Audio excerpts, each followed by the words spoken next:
Welcome to Hurrdat Sports Live. So now with a 24-yard pass play, they're at the 31-yard line.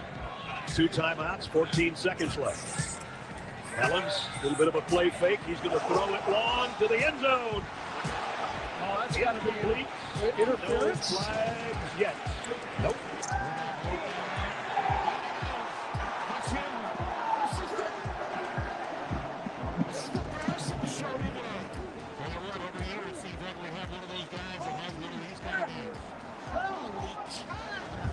She serves over to Olivia. Nice pass. Long gap set. Boom! Andy Jackson.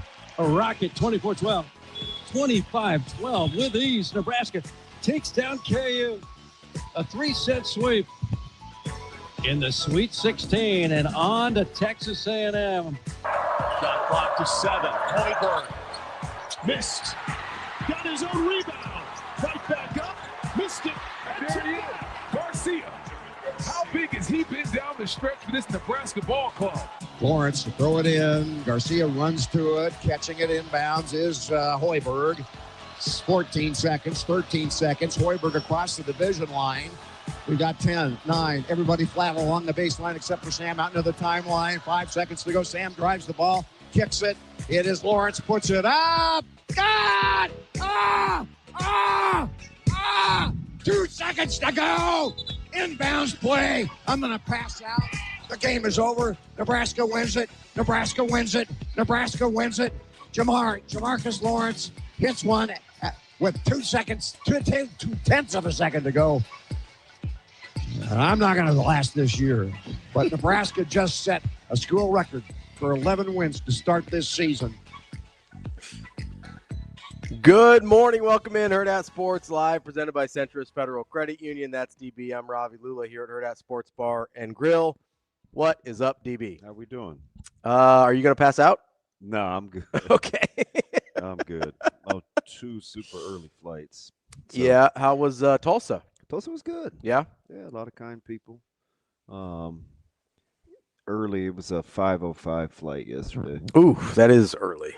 Yeah, so my man Walt, he picked me up. Kowalski? He and his wife actually stayed because that's where the engagement was. And so he was already there, but we left for the airport at 3:45. That's pretty early. So we're fine. A couple of delays. Ended up getting in pretty late or later in the afternoon. But going down, it was super easy. You end up in Phoenix again on the way back? No, so I went through St. Louis. That makes a little more sense, I guess. I went through St. Louis. It was, I forgot how to fly. That's embarrassing. Oh, I did. It's because even when we went to Chicago for the Buckus last year, like Kirkman did everything. I say your AD took care of everything, right? Yeah, I had no idea what I was doing. Yeah, it's traumatizing. Need a little tutorial. Be like, hey, man, watch a YouTube video. How do normal people board planes? Yeah, I think a couple of the guys at Southwest were like, "What?" What? It's like, yeah, all right, never mind. I think I got it now. Just needed some more practice. No, it's good. You got it. It's good. It's good for you. Well, I hadn't been in an airport in a minute. Yeah, it's good. It's good for you to fraternize with us normal folk. You know. I know why I have such a disdain for flying. Yeah. Oh, etiquette, man, it's tough. Yeah. Oh God, yeah, it's bad. Oh, that's also a lot of people for you. I mean, not. I don't think I was being overly. No, I'm just saying in general. That's not. Oh, you mean being around a lot of people? Yes. Oh, that's all right. So I found a couple of gates that were closed.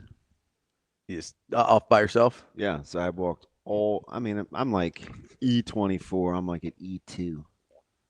Chilling. Because there were a couple of delays, but it's just as far away from civilization as possible. So yeah, basically. So I'm always going to try to get an exit row. Yeah, of course. And the seat directly behind the 2-seat exit row has the most legroom. Yeah. Which is totally fine. But the guy was a Hummer. Behind me, and it wasn't a full flight coming back. There were only like 41 people going from Tulsa to St. Louis. So there's Can't imagine that's a super popular flight. And it was a 737 too, so there's plenty of seats. Yeah. Right? And so after and it's 4:51 maybe a.m. He's just on his phone. Mm-hmm. This is like 6 minutes. So I asked him, I said, hey, good morning, man. I said, are you normally a Hummer? You called him out? Yeah, but I was friendly. I swear. Yeah, you normally a Hummer? He's like, yeah. Helps keep the peace. Went right on back to humming. For who? Him or himself in his own head? Yeah, I'm guessing. Okay. Yeah. Helps keep his Kenny at bay? Yeah. So doors are going to close in about probably 6-7 minutes. So I waited as long as I could so it didn't seem immediate. Yeah. And I hopped over to the 2-seat exit on the other side of the aisle. And the flight attendant, she was like, are you getting squirmy? I was like, I wanted to say, no, he's a Hummer, but I didn't. I'm going to be honest. I didn't have anything I wanted to listen to yet. That's where AirPods would have come in handy, but I was still scrolling on what I wanted to find. If somebody was I had a hacker behind me. If somebody came up like a cougher or like a computer hacker? Like, oh, yeah, that's worse. Yeah, his brother, too. He was very, very, very kind. Yeah. So it was hard to say anything. But my man was struggling. I think showers should be mandatory. But like that, like, ugh. I think if someone came up to me, I'm not somebody who hums frequently, but if somebody came up to me and was like, no matter what your tone of voice or how nice you think you were, and was like, are you normally a Hummer? I think they were being a dick. That was fine. We stood up when the plane landed, and he made like 13 calls while we're standing, so it was good. He's got to get some work done. Man. Hey, you're normally up. Girls wake you up. And I was just like, I'm like, wow. Oh, he missed his family. No, I mean, he could have waited. Like, no. He knocked out like 6. He couldn't. He was like, I got to talk to my family. This is what it's about. It's like 6:20. I was like, man, who's up? Apparently them. They're normally up. He just told you. Oh, man. The people in the chat would like Evan Stone to appear after the Illinois-Nebraska game. I think they want their pound of flesh. Wait, what I did when I asked if he was normally a Hummer? No, KB asked Kobe asked if I was wrong word choice. I don't know. What was I supposed to say? He asked if you were fat shaming somebody because you're calling him a Hummer, like a car. Oh no, he was a little guy. And you know what? So I gotta get this out real quick. Yeah. So on like airport restrooms, there's always like trafficking signs. So you don't fly a ton? No, but you mean signs like to show people which way to go or whatever? No, not like traffic, like foot traffic, like sex trafficking. Oh, okay, like sure. In restrooms and stuff and 1-800s. And I was like, this is kind of weird. Like, that'd be kind of gutsy to go through an airport. But I saw a couple of things that put ideas in my head. Yeah. Yeah. And I was looking at these two guys. And the one kid was only about 15, 16, and the other guy was a little older, and he like put his lip balm on him for him and stuff. And I just was like, I don't want to be judgmental, but is everybody okay? Yeah. Well, I mean, Is everybody okay? That's kind of the idea of those signs, right? Is like if something seems off, you should tell somebody. Yeah, so I was mad at the sticker for putting ideas in your head. Yes, I'd have been just fine. Would you? I think. Like he got a bagel from the bagel company, and he like took a bite, and then he like gave it to him. Like he held it for him. Is it possible there was like a special needs situation? No, because they sat in the exit row, and she said, "Oh yeah, sure." She goes, "Are you 15?" And he goes, "No, I'm 16." Because you have to be. Yeah, you have to be certain. Yeah, so that's capabilities. Yeah, he's right catty corner from me. I don't know, man. Maybe you should have told somebody. How about if you're wrong, though? Well, and I get that's why stuff happens because people don't want to be wrong. Yeah, but I'm not going to kid you. I walked all the way to gate E34 to Nashville. Yeah, because that's where they were going. I just wanted to I'm like, I got to double check. Oh, you followed them? Yeah. Well, at least you were doing some due diligence. 3 hours in St. Louis. That's a long time in St. Louis. Well, that would have been my normal. So I landed at 6:09, and I didn't fly out until 9:50. Oof. but I ended up not flying out until 12. Yeah, that's rough. 12-ish. That's a little rough. I like the little auto updates though.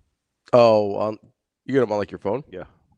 That is nice. You don't have to like go find the TV like you used to. No. Be like, when's my flight leaving? Although my gate went from like 16 to 22 to 34. Oh, they're bouncing all over the place? Mm-hmm. That's not great. Yeah. St. Louis is a very interesting hub. Yeah, I've been there a couple times. I had a buddy that went to law school in St. Louis, so I went down and visited him. Yeah, a lot of people, like I heard this one. Hey, if you'd like to travel with a bag, I'd recommend you come back to gate 12. There's one outside the bathroom. Name it, claim it. I was like, that's kind of funny, but a little like it was just, and everybody. I mean, you worked every day. Probably everybody's got to have their bit to keep them going. Yeah, you got to do. Like there's this guy at a drive-through place that the wife and I go to semi-regularly, and he does this like whole bit, like when you're driving through.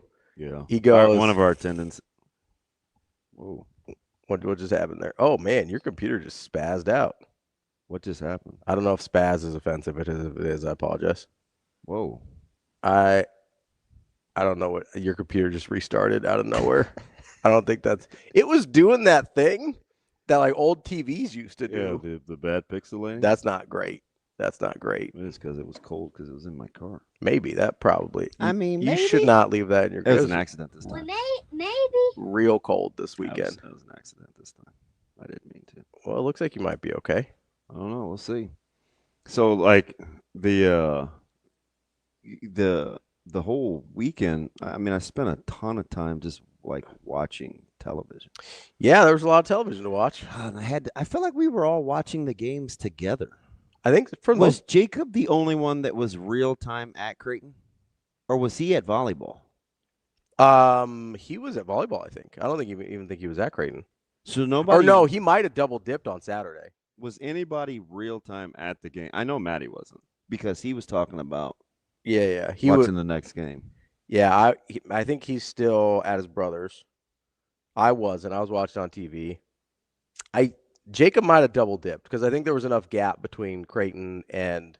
Yeah, Saturday afternoon between Army, Navy, Creighton basketball, Nebraska basketball. Oh, Nebraska didn't even play on Saturday, right? They played Friday, Sunday. You're talking about volleyball? Yeah. Okay, so he would have been at Creighton on Saturday. Yeah, that's kind of what I was. I forgot what the schedule was. But it was in so he was at basketball because volleyball was in Lexington. Anyway. Yes. Yeah. Yeah. So I would assumed he would have been at basketball. I think he was. He was busy this weekend. He's pretty snarky too. Like Jacob wasn't having it in our group chat. Oh no, he was. I mean, he wasn't having it. It was if you root for and cover the teams that Jacob does, it was a tough weekend. Yeah.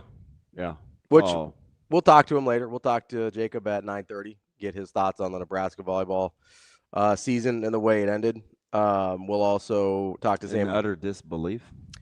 Yeah, that's 4 in a row for the volleyball team. Yeah. This one, just judging by sort of what people said and what was happening on the internet, this one felt different. I think maybe because of how the season went. Excuse me. You mean being so dominant? Yeah, like it. I know it's never impossible to lose, right? But it felt at least making the Final Four felt as inevitable as anything in sports going into it. Yeah. And so I think that's where people are really struggling today and kind of last night is just this didn't even come across, I think, most people's radars as a possibility that something bad would happen before the Final Four. Yeah, so this was my buddy. This was Aaron Saturday at 11:06. And he goes, I hope to be minus $100 tomorrow afternoon. I think A&M is pretty good. Got a really good medal. And I said, yeah, I don't know. Should be interesting. I don't know if they have enough offensive versatility, but they're more than formidable. Yeah. What's the line? He says plus 1,400. Oh, jeez. Yeah. Dinner on Aaron. Dinner on Aaron. Yeah, that's A lot of people didn't really like the vibe heading into this game. well, you find out later that it seems like flu's running through the team, which that can change the vibe for sure, as you know. My heart broke. And the weird injury like 3 minutes before the match started. Like crying? Like DBK said it threw them off. Yeah, it was super random. And I mean, just stepped on a volleyball? Yeah. Like that's super weird.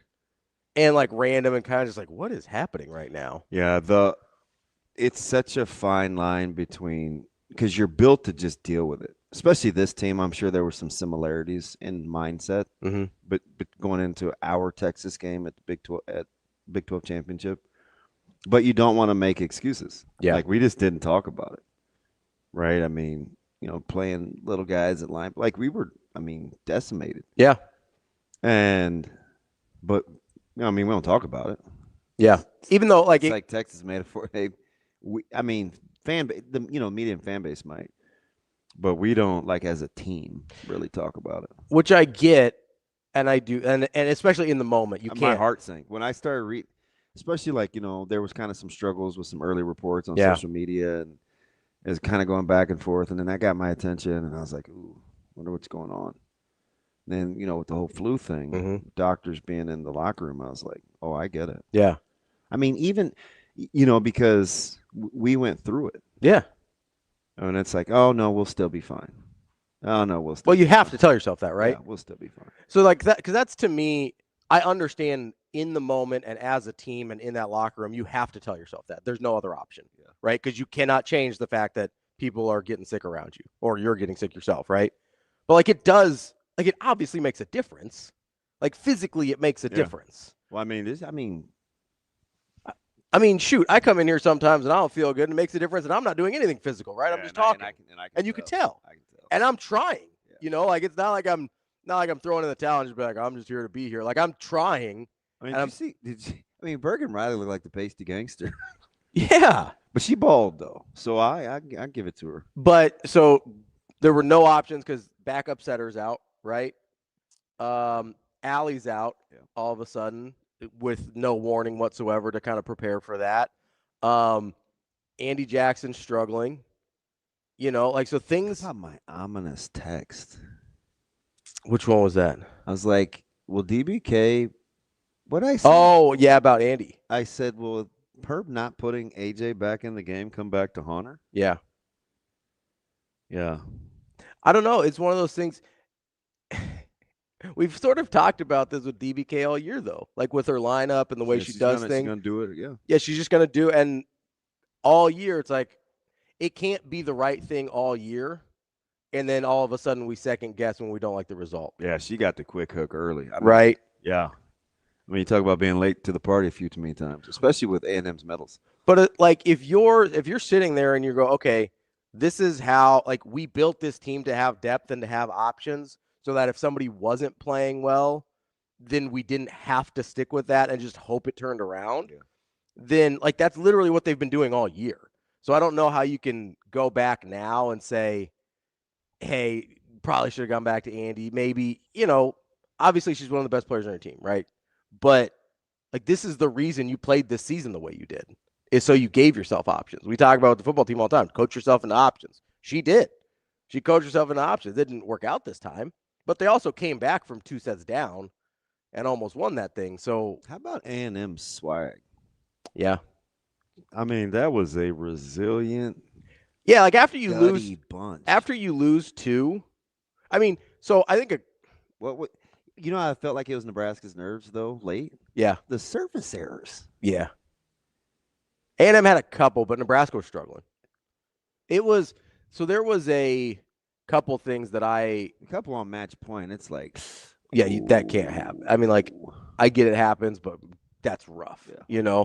There were a couple things I was impressed with, and emotionally they recovered from doing it too. Yeah, which I was like, oh, to save their own match points. Yeah. Like that was pretty impressive. But there were a couple things I was impressed with A&M about. First, it seems like Nebraska.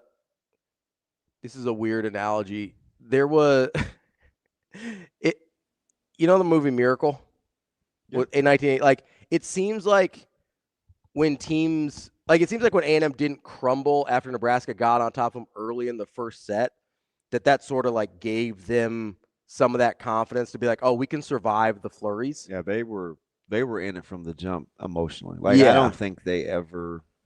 But I think Nebraska, to a certain extent, is used to when they kind of jump on a team and they get out to like a 5-7 point lead. They will. Lots of teams wilt against that, right? Because they're like, oh, God, here it comes, right? A&M didn't, to their credit. It kind of happened again in the second set. A&M didn't wilt again, to their credit. And then when Nebraska came back and won 2 sets, A&M still didn't wilt. Like, I think there is a certain part of Nebraska that was used to teams sort of folding to their relentlessness, and A&M just didn't do it. Right, and that's credit to them, but it also, and this is very layman's, it seemed like Nebraska struggled with A&M serve. Yeah, the pass. It's just, people talk a lot about the gaudy, sexy statistics, but at the end of the day, man, you have got to be able to pass. Yeah, I think most volley. I mean, you have got to be able to pass, and it just was a struggle, and it got them. A&M, it was explosive. What a weird Final Four. Yeah. I'm not going to lie, though. I like Texas's court with that white trim. Yeah, it's sharp looking. That joke was pretty sweet. Yeah, it's pretty sharp looking. But I was like, oh. But it was weird. I didn't know who to cheer for. Yeah. With the people who are like, oh, Wisconsin might upset Texas. And I was like, I don't want to root for Wisconsin. Well, he's tough. I was like, you think Some of those facial expressions? Well, he is a menace. Rico texted me because I don't know if he didn't think I was paying attention or what, which is a fair assumption once Nebraska volleyball was over. He's like, hey, just so you know, like Wisconsin's up 2-0 on Texas right now. And I was like, is that a good thing? I was like, this feels like a big meteor game. Yeah. You're like, I hope a big meteor hits the stadium. I don't want either team to win this thing. This is only 1-1, right? A 1, a 2, and 2 threes? I believe that's right. Yeah. Wild. I believe that's correct. Wild. Anything can happen, boy. Man, I am curious how Nebraska fans are like processing. Are they? Who's going to KC? I mean, nobody now. I can't imagine. Do you still roll? I wouldn't, but I'm petty. Like, I would not want to be there, personally. I mean, because they would have been there in droves. Oh, they would have taken over. Droves. I mean, whatever the Cincinnati game looked like, multiply that times however many, especially over the course of a weekend. And that's Kansas City next weekend. Kansas City just lost an enormous amount of money. Like, gotta be low key, like they just lost an enormous amount of money. Like the canceled hotel rooms this morning are going to be off the charts. I was just like, oh man, because you're kind of cheering for. I mean, you're always cheering for business, and you're cheering for your team, so it's like, yeah, I mean, just double whammy there. Yeah, I don't know. I'm sure it'll still be a good television product, but for sure. I mean, super high level. It's outstanding on TV. It is. It's a good television product. It's as good a TV sport as there is of all the sports. Yeah, it translates really, really well. Yeah, which you cannot say for everything. We were having our football banquet part of it when it was live, and so you're kind of at the table and you're trying not to have emotions, but it's like it's hard. It's super hard. Yeah. I was sitting next to Coach Maloney. I love that dude.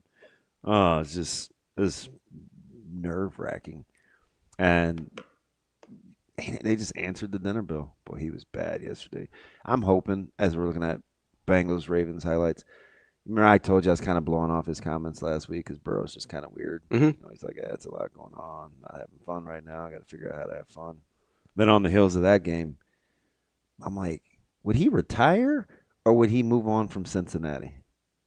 Because if he wants to move on from Cincinnati, and I'm Pittsburgh, I'm like, man, put together your next 37 draft picks. Whatever you want. You name here, Cincinnati, here's a check. You write your price on it, and then go ahead and cash it. Don't even let us know. We're cool. Who is this walking into the? I saw that earlier. I don't know who that is. I didn't recognize him. May want to put some clothes on. No shoes. Yeah, I don't. That's not your vibe. No, we're doing too much.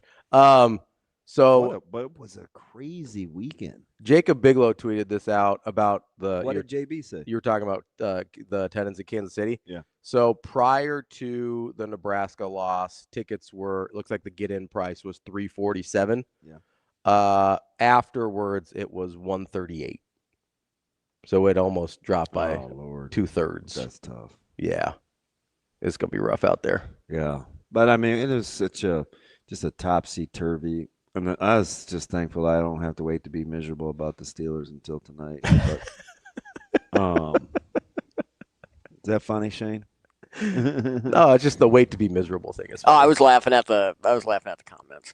We're literally live doing Creighton and K-State, which the Bashirs, well, I'm telling you, we talk about all the time in our house because we played against those guys since like middle school. Yeah. Their evolution as twins is crazy. Mm-hmm. He did Nebraska like that too. He did. Wasn't it? I mean, he did Nebraska. That's the closest I've watched Haggerty this year. I don't love his game. So you asked me. Was it? So you got the frame of reference of my question. Yeah, right? yeah. So we're leaving on Thursday. Mm-hmm. It's not even. I mean, we got a couple of days. Yeah. And on a humbug, we're walking out, and I asked Ravi, and I go, we were walking out, Shane, and I go, I mean, is Haggerty really leading the country in scoring? I said, is he good? And you said, can he keep it up? And I said, he probably drops to like 18, 19 in conference. Yeah. Which felt reasonable. He torched Nebraska, especially in the second half. Because I think Nebraska gave up a 50 spot in the second half to KSU in that one. Because they Yeah. No, sir, yeah. I think you're right. It was in the 30s at the half, and I think KSU ended up scoring 85 on Nebraska. But I mean, they shot. He shot lights out from three. Yeah, I don't love Nebraska. I don't love his game. It's different. Yeah, it's a little funky. It's different, but I mean, if I'm gonna butcher I'm just gonna say hyphenated last name. You know, them playing through the post and getting paint touches, even though they want to shoot like that was interesting to watch them play like that. That's how I wanted Creighton to play through Freeman. Is to get the paint, which I get he's not healthy. I don't know if he's built like that. I don't either, but that seemed like if he's healthy, that seemed like one of the only paths forward for them to compromise defenses and get the shots they want. Yeah. And so like I don't know if he's built like that either, but it seems like he's more likely to be built like that than any of the guards on their roster are likely to be built like a guard that can accomplish that. Mac is in a serious bond. And I think he told you that in the presser too. Hey, I finally found 5 or 6 guys I think I can play with. He said, it's going to be a short rotation. I was like, wow. If you can find like 1 or 2 more, or if Greer comes back healthy, you've got a shot. Like if you've got 7 guys you feel like you can roll with, you've got a shot. But he's in a tough spot. Yeah. And he's back to talking about like playing hard and unselfish. I mean, he's never stopped, I don't think. It's been a few weeks now. Like he's been beating that drum for a minute. No bueno there. You know what? I want to get back to Nebraska basketball for a second here, though, because so obviously like Price Sanford, your boy, had like a moment, right? And I was trying to. So, can I just say? Go ahead. I'm going to say something. This is 100% true. I was jumping on my hotel bed. Really? Like a 4-year-old. Just like thrilled. Yes. Yeah. Because when he was, I was arguing. This was a nasty one at talking to the guys at the shop. And when Nebraska got Price out of the portal, the team was starting to look a certain way in terms of athleticism. Sure. Yeah. Right? Yeah. They're gonna 3-point shooters. And guys, oh man, you got to go get some fellas out of the portal. And I just remembered, I was like, guys, I'm telling you, I don't know about the whole Iowa thing, but like Price gets downhill. He's a baller. Like he's not one of those stand around catch and shoot guys. Man, DB, you like everybody. You and I heard it for like 15, 20 minutes. I'm like, I'm telling you, man, it's like this guy is not a studio gangster. He is. Like Price enjoys it's why I like Frankie, right? Fiddler. Like you could just tell guys when they step on the court, it's important that you know that they're good and they think they're good. Some guys are about that life. Like that's just kind of what it is. Price is. Yeah. And so to have that happen and to see him just give it to people on the constant, especially in like that moment on that stage. And I like bet you, like sometimes he's even, I wouldn't say hard to coach, but like he's emotional on the bench too. You may get the occasional eye roll or the super hard high five or the like he is.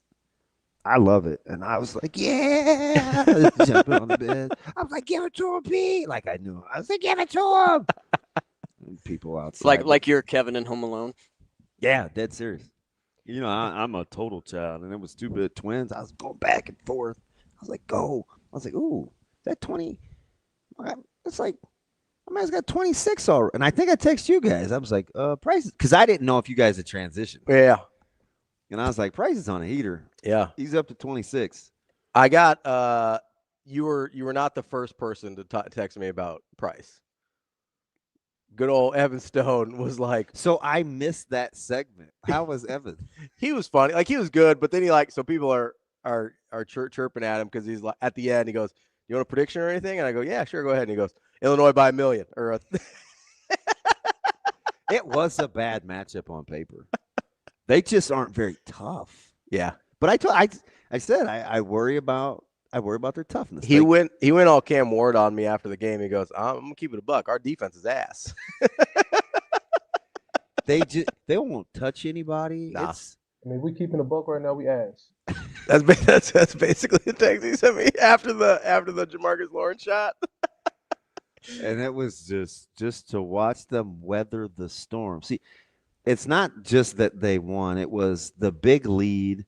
Then Illinois closes out on the 13-0 run at the half. It's 37s, and I'm like, oh, man. That Falcons going the wrong way. It did. Yeah, it 100%. But Illinois still wasn't doing it how they wanted to. Yeah. Yeah. So that was the only saving grace, because I watched and them. probably the way you need to against Nebraska. I'm like, oh, that's not how they want to play. Yeah.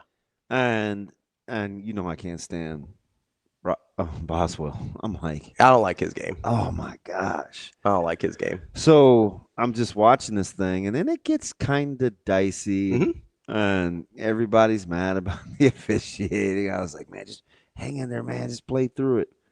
And then who do you want to think texted me said, "Hey, Nebraska won 8v5 today"? TK. Yep.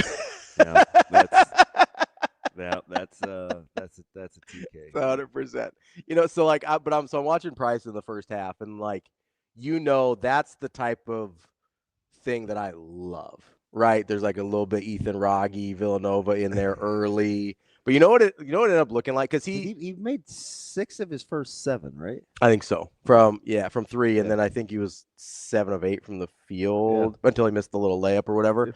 Yeah. It kind of gave me a little. You remember when like Clay would go off for those random like 30-point quarters, and it's sort of like he would hit a flurry here, and then it'd be sort of a slow burn for a while, and it'd be threes, and then he's cutting and he's making little mid-rangers. Like it had a little bit of like Clay getting hot vibes to it, and I enjoyed it. It was a lot of fun to watch. Like he's like you'd like him. Yeah. Yeah. Super confident and ultra competitive. Well, I mean, I love a confident shooter, right? Yeah. Like that's kind of he can put it on the deck too. Yeah. He can definitely put it on. Some of those though, like you have to be feeling yourself to put up. Yeah. Like some of those. He's like, oh, this thing is green? Oh, it's fluorescent green. Yeah. Shoot that thing. It's like that thing looks like the hoop looks like an ocean, right? It's like it's all going in. Then when he came out after the ticky-tack foul, and he's like, I don't know what Coach Len said to it, but Price like shot him a look like dapped him up. I was like, yeah, he's ornery, Nate. Like, I know you know this. He's ornery, but that was fantastic, man. And then of course, I'm a big press conference guy. Yeah. Boy, Underwood is I've never liked him. You know this. He is a menace. How many times have I told you that I'm not feeling that guy? I know. Like you always ask me, what about Illinois? I was like, I don't trust Underwood. Like, what about Illinois? I don't trust Underwood. I don't really like Underwood. I don't know if he's a very good coach. I'm just saying. Your team better be able to, as long as that's not the first time they heard it, you're probably going to be able to bounce back from that. But, man, these guys already don't play real hard. No. So you gotta be careful. And this is, I mean, so they're a little finessey. Super talented roster. But we saw this last year too. You got 2 NBA lottery picks on that team last year, and nobody was scared of them ever. Wow. That's not great. If you have 2 NBA lottery picks on your team, people should be terrified of you. Yeah. At all times. That's about Merkovich. Can't play him. He's back in Serbia. I was like, that's not where he's from, bud. I was hoping that. Wasn't that AI? I don't know. I'm pretty sure that one was it. Okay. It's hard to tell because it sounded a lot like something Brad Underwood would say. Yeah, but he was not happy with him. And it's like, do you think Stojakovic knows that he's not his dad? Maybe. Just get to the 10. You're a crafty finisher. Yeah, he's pretty. I like his game. He doesn't shoot. Yeah, he's got a nice game. I like but his he doesn't game. shoot it like Peja. I don't know if he maximizes the things he's good at very well. How many times were you like, when Illinois took an ill-advised shot, you're like, yeah, shoot it. Dude, that's the entire game plan. The entire Illinois roster, and this has been true for a couple years, is the guy in pickup ball that you're like, yeah, you can have that. No, yeah, go ahead. That's fine. I'm going to be back here. Yeah, you do you, big fella. I mean, I was like, holy smokes. Like, it's like their entire team has been infected with Boswell shot selection.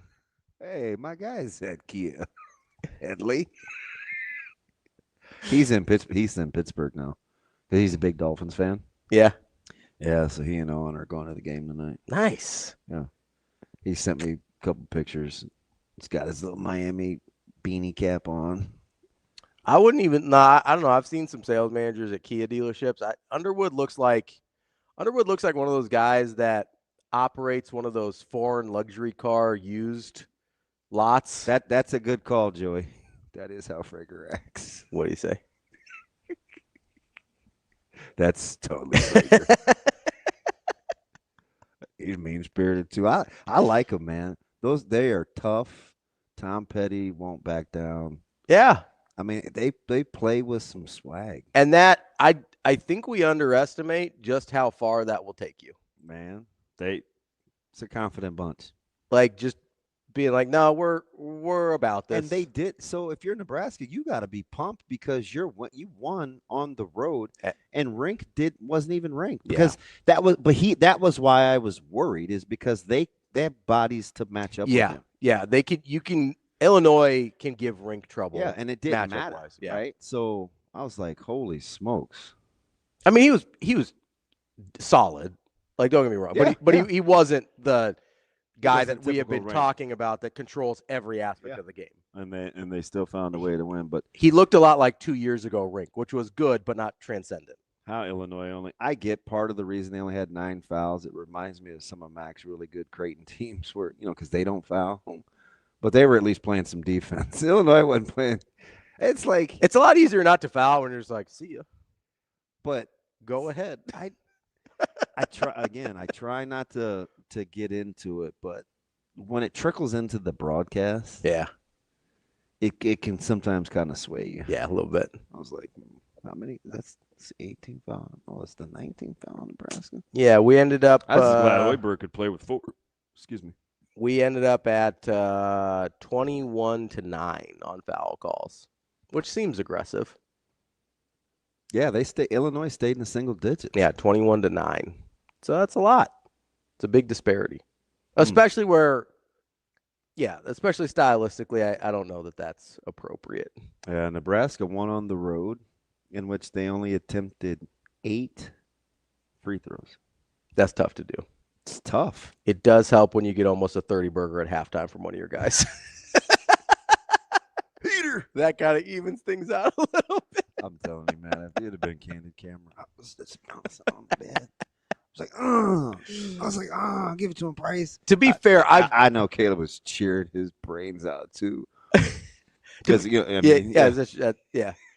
Like, to be fair, I've done that though. Like, I'll be watching a game by myself, and I'll just be losing my mind. And if there was a camera in there, people are like, do we need to call somebody? Is he okay?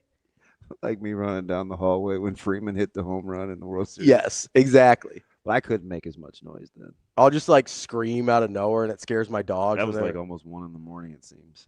It was close. Yeah, I think it was. It was late. You were East Coast though on that one, weren't you? Where was I? Because I think it was about midnight here. It seemed I think you were maybe East I was Coast. in Purdue. I don't know. Yeah, I think. Well, I think you were East Coast time at least. Yeah. Yeah, I might have been in. Because I was out at a place smoking cigars, watching it, and I know I wasn't out till 1 because I'm not about that life anymore. Freddie, me, Gibby. Yeah, but I was in the room this time. Yeah, there were lots of events there. Not running up and down the halls this time. No, it probably felt safer then because you knew you were on like all Nebraska people on that floor, right? Yeah. Yeah, so it's a little. No, there was. So it was like there was some cowboy. All the Christmas parties, everybody was wearing cowboy hats, and there were Christmas parties back to. Oh, you mean in Tulsa? Yeah, I'm talking about with Freeman, because you like everybody on that floor was Nebraska, right? Yeah, even though I get put in the boonies. I don't know. Non-essential. Yeah, I was the furthest room down, but I was by the window, all the way down the hallway to the wall. Yeah. Exactly. Let's get to our guy Derek in Alliance. He wants to talk a little Husker hoops. What do we got here, Derek? How we doing this morning? Derek, good morning. What's up, buddy? Hey, I was just looking at the excitement over the Husker basketball, so I decided to come up with NBA comps for the team. All right, what do we got? All right, give it to me. All right, so we're going to start with rink math. So really, there's only one. He's the best player in the world. It's Jokic. If you look at him, I think he patterns his game off for him. He controls the whole offense. He's got the outside threat. You can't double team him because he's such a good passer. But if you put a little guy on him, he'll take you in the post. So still fun to watch. Next one, Burke. Burke, he thinks he's Hito Turkoglu. But he actually needs to be Draymond Green. He needs to stand out there and use his giant backside to screen open some shooters because there ain't nobody that's covering him. We got a Hito Turkoglu reference this morning. Bless your heart. All right, keep rolling. Yeah. All right. Sam Hoiberg.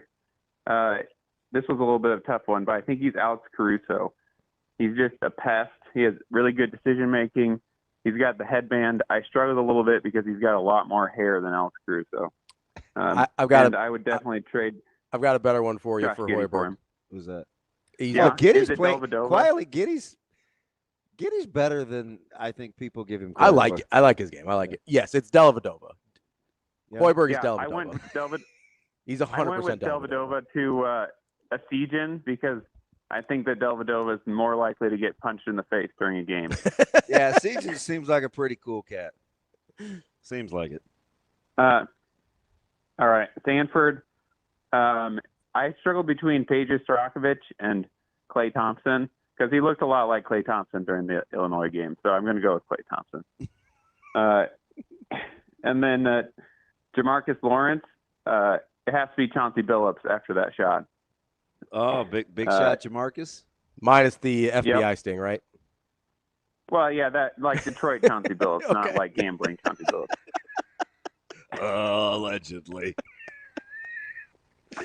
All right, Derek. Prager. Oh, go ahead.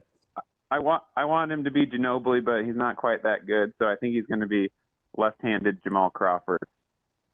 Jamal Crawford. God, he could handle it. Like just instant offense off the bench, no lack of confidence. Sometimes he doesn't have it. You know who kind of reminds me of, and Nebraska fans aren't going to like this, but at this point in his development, I think he could get better than this. He kind of has some Alex O'Connell vibes. Yeah, well, people didn't realize O'Connell was as athletic as he was until a little bit later. Yeah, like he was super bouncy, real athletic, kind of a streaky scorer shooter type. Like I think Prager looks a lot like end of Alex O'Connell career. I think he can get better than that, but that's who he sort of reminds me of right now. I'll kind of rock with that too, because obviously Sam Prager for so long, he is super bouncy, like good athlete, way athletic, but like kind of spurty with some of the skills, you know? All right, keep us going. All right. Garcia. I went with Rui Hachimura. He's a little bigger than you think. He plays up a position. He can shoot sometimes. I was impressed by him down low at the end of the game. Quietly, he's probably the dude.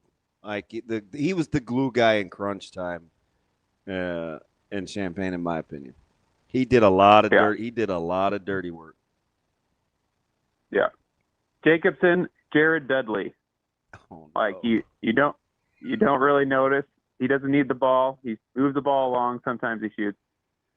That's what I got for him. And then Hoiberg, Steve Kerr, former NBA sharpshooter, runs a motion offense, but the secret to the team's success is actually how they play defense. And speaking of defense, Nate Losner, the one-arm guy from The Fugitive, because that guy is the real killer on this team. I appreciate it. Oh, he gets better each time. I appreciate the call. Push it up. That's a walk-off. That's you funny. Go ahead and let that ride, Shado. Push it up. God! 2 seconds to go. First of all, I appreciate Derek's call. We can't be comparing anybody to Jokic. Okay. Well, I mean, you get what he was Give saying. give me a Sabonis. Oh, Arvidas or Demantis? Either one. Good passers, but not because you missed good Arvidas. I did, but I've done some deep dives on the USSR tapes. I'm not gonna lie to you. Yeah. I think and I like DeMontis' game a lot. Like I'm a big Sabonis. He's hurt again. I know you're shocked. Stunned. But his game, I actually think is more like Rink's, because Jokic does a lot more ball handling than Rink does, and also he's much more kind of dramatic as a passer. Rink makes the right pass, and he's a good passer, and he sees it. He's not doing crazy stuff. Right? I think DeMontis is a much better comp. Maybe Vlade? Do like a Vlade comp? I'm traumatized. By Vlade? Yes. I mean, you guys always won those. You're fine. Vlade. We came to Vlade.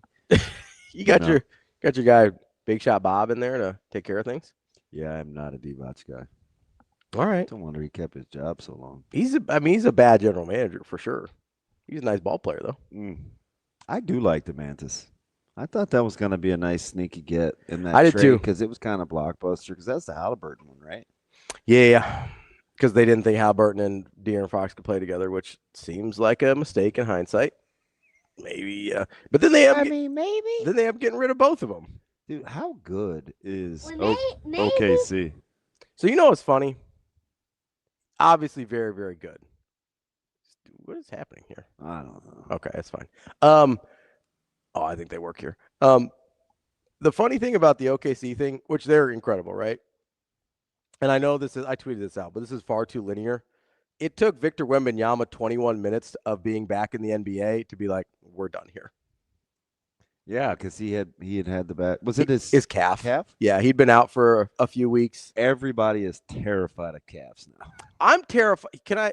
I'm terrified of just Wembanyama being hurt at all, because when he plays, it's one of the most amazing things I think I've ever seen in my life. The things that man does on a regular basis.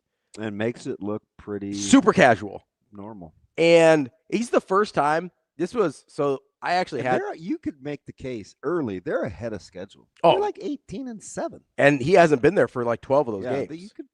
That's low key a pretty good roster around him. Okay. They need another shooter. Yes, they do.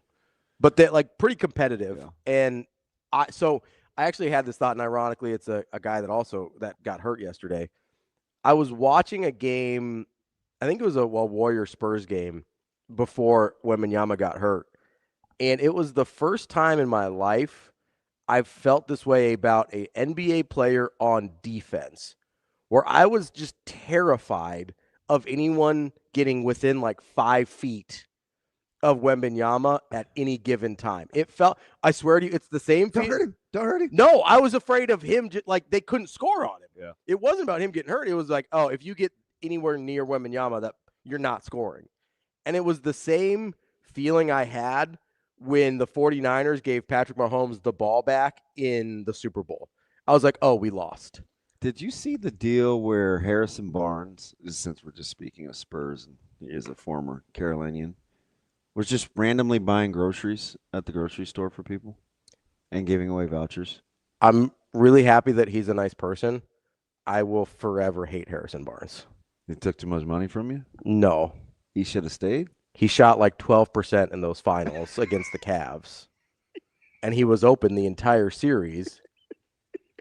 And if he shoots like 18% instead of 12%,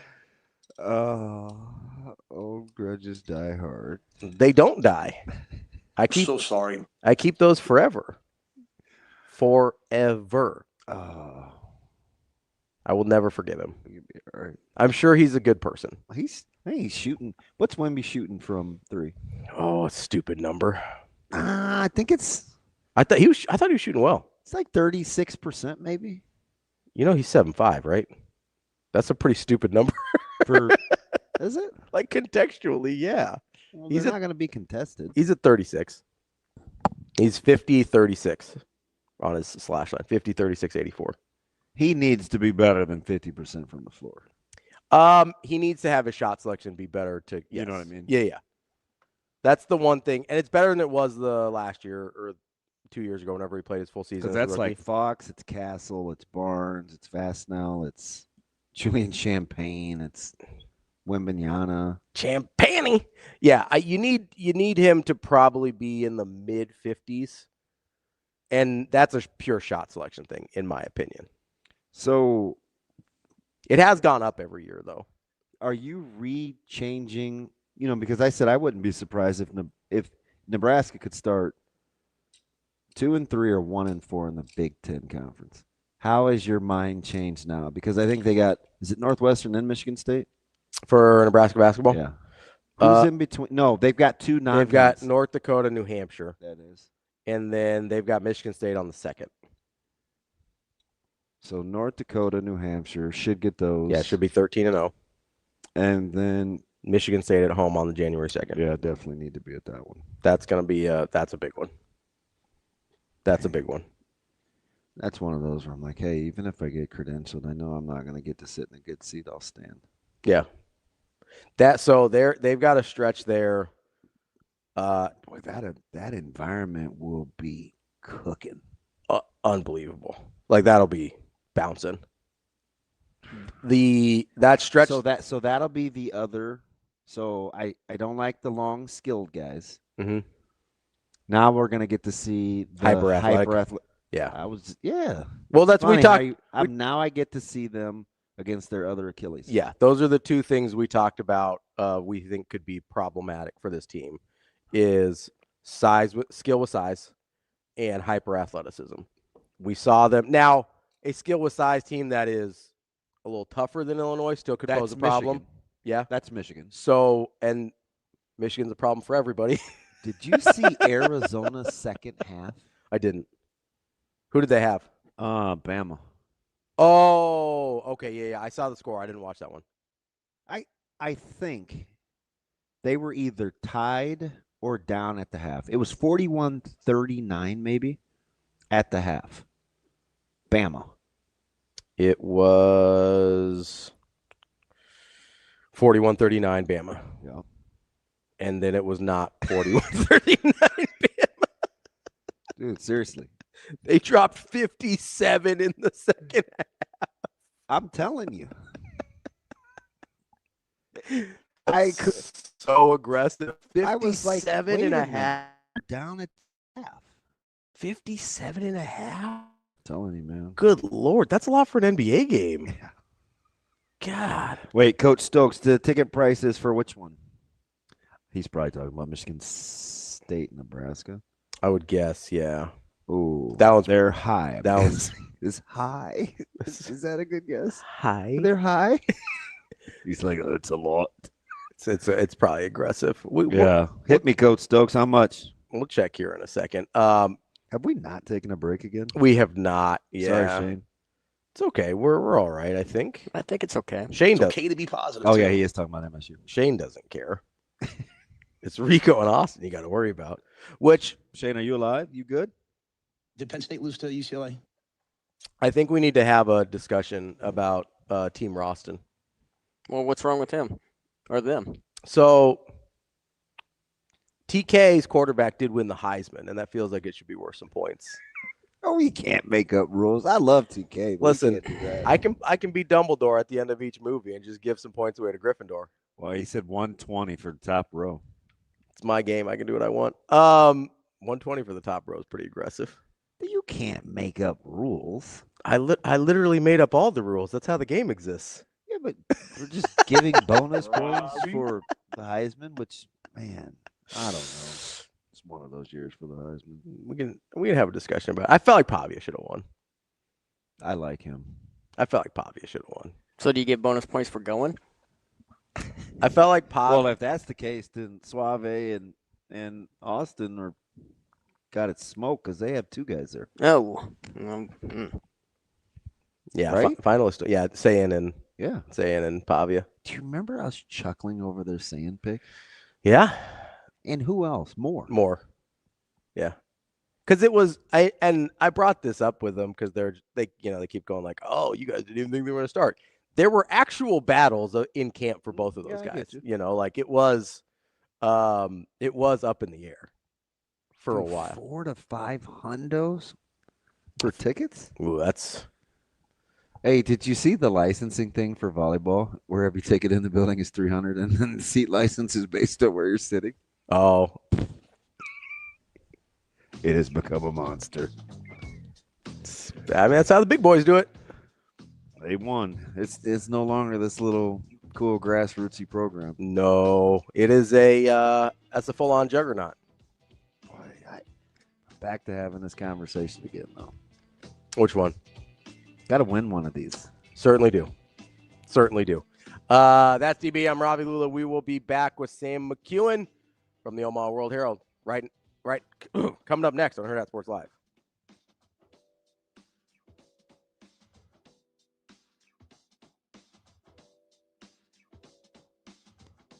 I mean, I think it started with our serving and passing, and I don't want to like mispronounce her name, but number one, their middle, like she's a great serve, and she caught us on that for that run. So, I mean, I think we worked all season on being first to 5, first to 10, first to 15, and so on, and we weren't able to do that with her serve. And I mean, credit to her, she's a great serve. So, I mean, yeah, like we really take pride in serve and pass, but I think it caught us up a few times. Oh God, I mean, in moments like that, I feel like most of us probably aren't even thinking, like we're just going back to the basics, and we're all hyper competitive, and I've never actually been in a situation like that with going that far. So, I mean, it's hard, but at the end of the day, like whoever was gonna win that set had more will, and obviously they took it in the 5th, but I think that set showed that we weren't gonna just let them take it from us on our home court and in our gym, and it obviously didn't turn out the way we wanted, but I think we showed a lot of fight, and that's something to be proud of.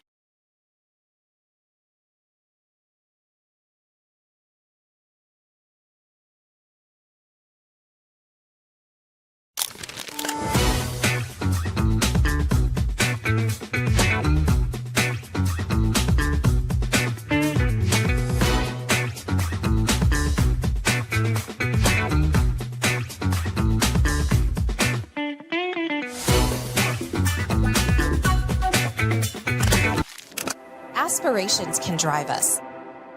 Sometimes a simple gesture is what fuels the pursuit of a dream. When it's time to make your dream a reality, we are here to help.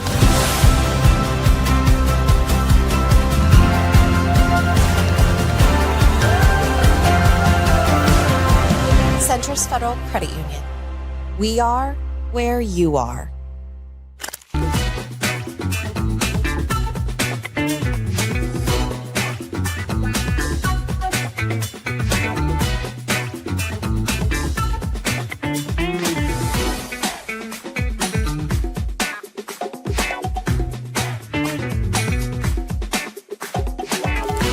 Just 2 really special individuals. Getting Kiara to come back for the 6th year allowed us to have the run that we had. Not even just Again, her play is really, really good, and I think she's one of the best middles in the country. But what she does beyond that is so much more important to our program.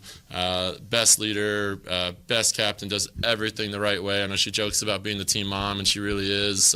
She's still, even in her 60 years, making sure everyone has the right jerseys and spandex and all those kinds of things. And but also brings so much joy and all those things. And then Ava is just... Man, the way she plays and competes is a pleasure to watch. I mean, sometimes in practices and film, the amount of times like my mouth drops watching her play is she's just remarkable. If this is her last college game, I'm excited that she was able to go on this run. Excited to watch her play at the next level. She's earned this opportunity.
Welcome to Hurrdat Sports Live.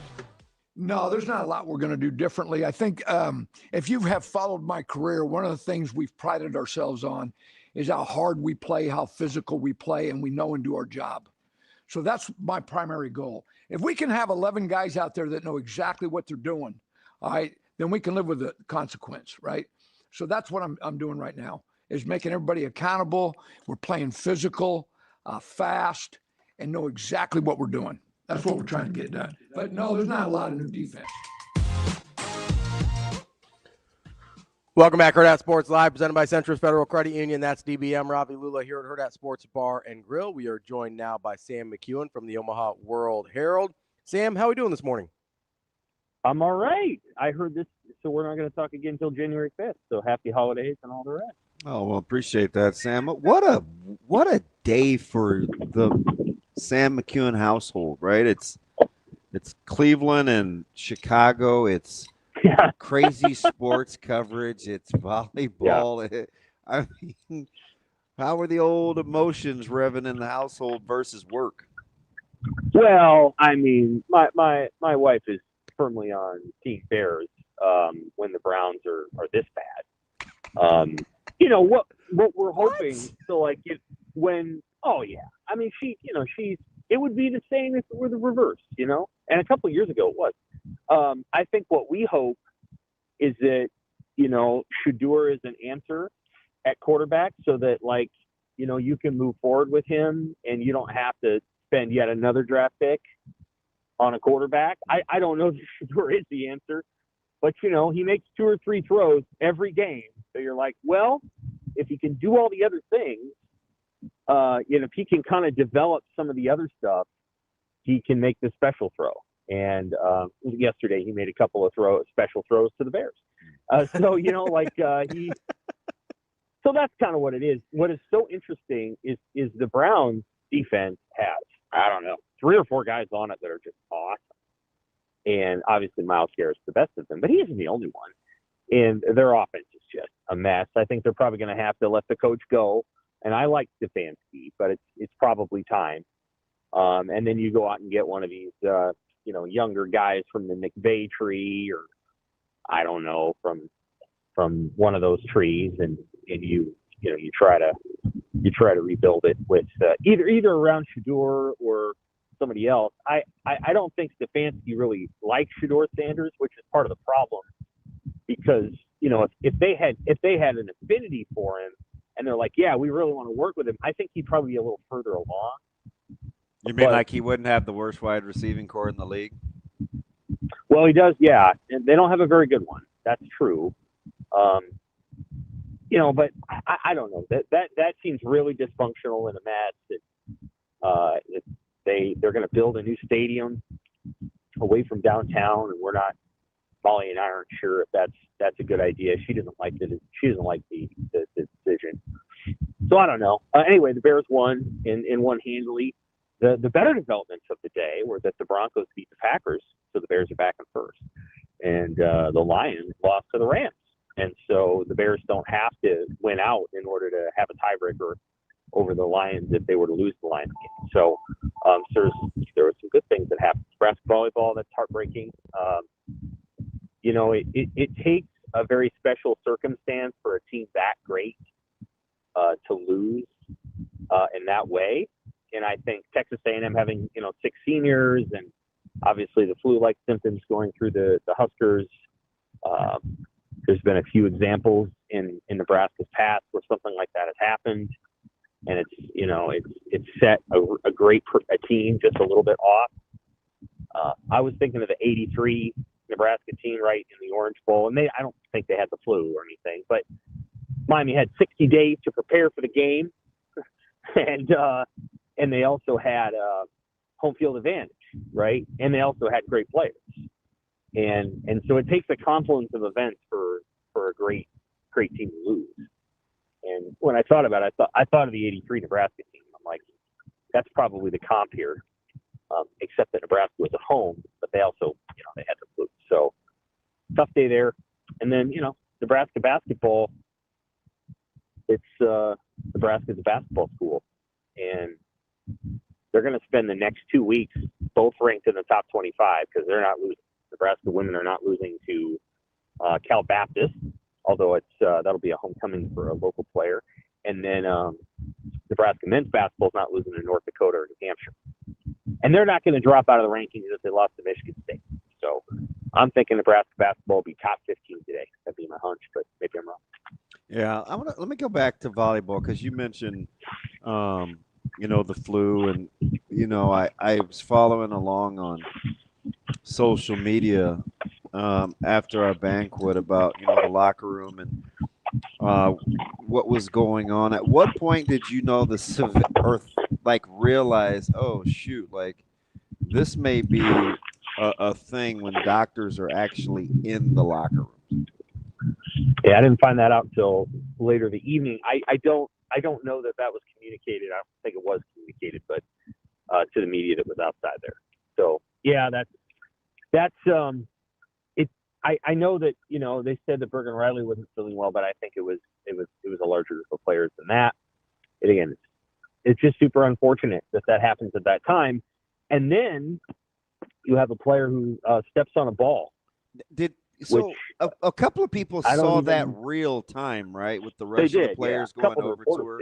Yeah, a couple of the reporters saw it right as it happened, and a couple tweeted it out before the game. So you had what amounted to one of their top subs step on a ball, alley check, and so one of the things that the team had been built on, and this is a good thing, is they had been built on depth all season long. So if something didn't work, DBK was going to put another player in, and that was a player they didn't have. And then they weren't able to take anything off of Campbell Flynn or Bergen Riley because Campbell Flynn broke her finger. So they weren't able to, even give Riley a break against Kansas, right? So like, let's say for argument's sake, she didn't have to play every set that night, or she didn't have to play any of the sets that night because Campbell Flynn could have led them to victory. That might have given her a little bit more time to reserve her energy for what was clearly a better opponent. And she didn't have it. So now all that said, it was a 5-set match. It was an extraordinary match. Nebraska played extraordinarily well and had, they had a chance in the fifth set. And actually, again, I thought the third set would determine the match. I figured Nebraska would win that. Well, I didn't know if they'd win it. But if they did win it, I thought they'd kind of do a reverse sweep because it is so statistically hard to beat Nebraska at Devaney. Before yesterday's loss, Nebraska had won 96.8% of its NCAA tournament matches at Devaney. After the loss, they've won 94.1%. And I had mentioned Rafael Nadal on Twitter. Rafael Nadal has won 96.5% of his matches at Roland Garros, and he's retired, so he'll just go down with 96.5%. I didn't pull it out of nowhere. Like, I knew that was how close the numbers were.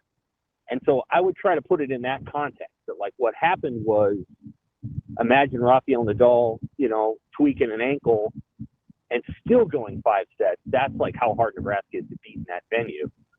So there's something that incredible came out of yesterday, even though they lost. Like the fact that it was that hard to beat Nebraska, that they gave that much in what I think most people would say is one of the greatest sets of an NCAA tournament match ever. That they were able to give that much and play that hard is really a testament to the team, which is why I think, Busboom Kelly said they maxed out. So it is a heartbreaking end of the season. I'm sure it'll provide a lot of fuel for next year.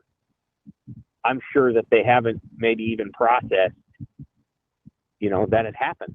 But they went 5 sets earlier in the year with Kentucky. And I suspect that, in the Final Four, Kentucky's going to be there. And I'm sure that would have been a great game that I think Nebraska would have won. But I think Nebraska and Kentucky, would have squared off again, and it would have been a real battle. So it's unfortunate for Nebraska, but they have a lot to be proud of this season, and they'll have multiple All-Americans this year, maybe 4, which is pretty amazing. Sam, how do you kind of, hold both things in your head of how amazing the season was and everything they accomplished versus how it ended and the disappointment on that end? Because I think that's what a lot of people are kind of struggling with right now, because what we saw on Sunday didn't look very much like what we saw for almost all of the season. Yeah, I think the first thing you have to do is give Texas A&M a lot of credit. Yeah, obviously, their emotions, man, they were tough mentally. They were. And you heard how much respect, and you heard how much respect the players, Nebraska's players, had for the coach. Because I guess they coached them at USA Volleyball and one of those teams, and so they knew that he was good. You heard the respect that they had before the match for Texas A&M. Dani Busboom Kelly said this is going to be a really hard opponent. So I think she kind of knew that ahead of time. I don't know that any of us probably registered it that way. Probably a lot of people probably didn't register how good 83 Miami was. That's, again, the comp that I come up with is most people would say that if Nebraska won that game years ago, it'd be the greatest college football team of all time. I don't know that it would have been, but I think a lot of people would continue to say that today. But those confluence of events happen. So I don't think it necessarily diminishes Nebraska's greatness, but they do fall short, and I think there was so much shock yesterday that maybe the understanding of how sick the team was and people not wanting to make excuses, I understand how it maybe came off as, well, this was like you said, this wasn't the team that we had seen. Was it an issue of pressure? I really don't think it was. I don't think it was that. I think it was just Texas A&M played really well. The team was a little under the weather. A reserve stepped on a ball before the game, which I don't think I've ever heard of. So obviously that was a fluke deal. And there you have it. It ends fast. So what I think is that the team's gonna rebound, and they're gonna be really good again next year, and maybe just as good as they were this year. You're going to lose Rebecca Alec, and that's really hard. Yeah, watching her yesterday was tough because I'm a huge fan.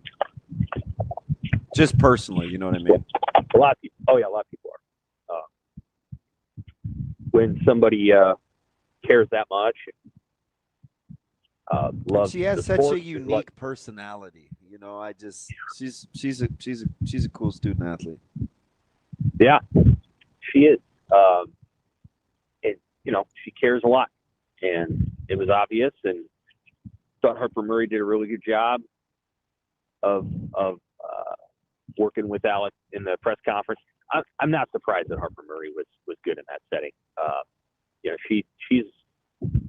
She's experienced some things that people know, but she's a really sharp and fundamentally mature person. And so, Harper Murray did a really good job of explaining things in that moment. And I think what you saw in that post-game press conference is, Murray's going to be the captain next year. She's going to be the person who leads the team and is the person who galvanizes and brings that team together. I remember many years ago, I think John Cook said one of his favorite teams was, obviously all the teams that won the national championship, but it was the 2008 team. And they did not win the national title. They lost in 5 sets to Penn State at what's now called the Penn CHI. State was a wagon that year. Yeah, undefeated, right? They were. Yeah, they were the greatest, maybe the greatest team of all time. They had not, I don't know that they had lost a set all year until they played Nebraska. And there's this famous moment where they're going into the 5th set and they play the Rocky music over the whatever. And I remember it was, I was at he did some speaking engagement in downtown Omaha, and he was telling the story of it. Damon, I think you might have been there. Just a long time ago. Oh, but I yeah, think what I was. Osborne was there. Yeah, I was. I remember that. So I was at that thing, and he told the story of how the following morning they got up to go to breakfast, and they had not taken their jerseys off. And they all kind of went down, and that was Jordan Larson's senior year. And I can't remember the player who was sort of Amanda Gates' senior year, and so like that was sometimes the teams that really galvanize you, or the ones that he remembered are moments like that.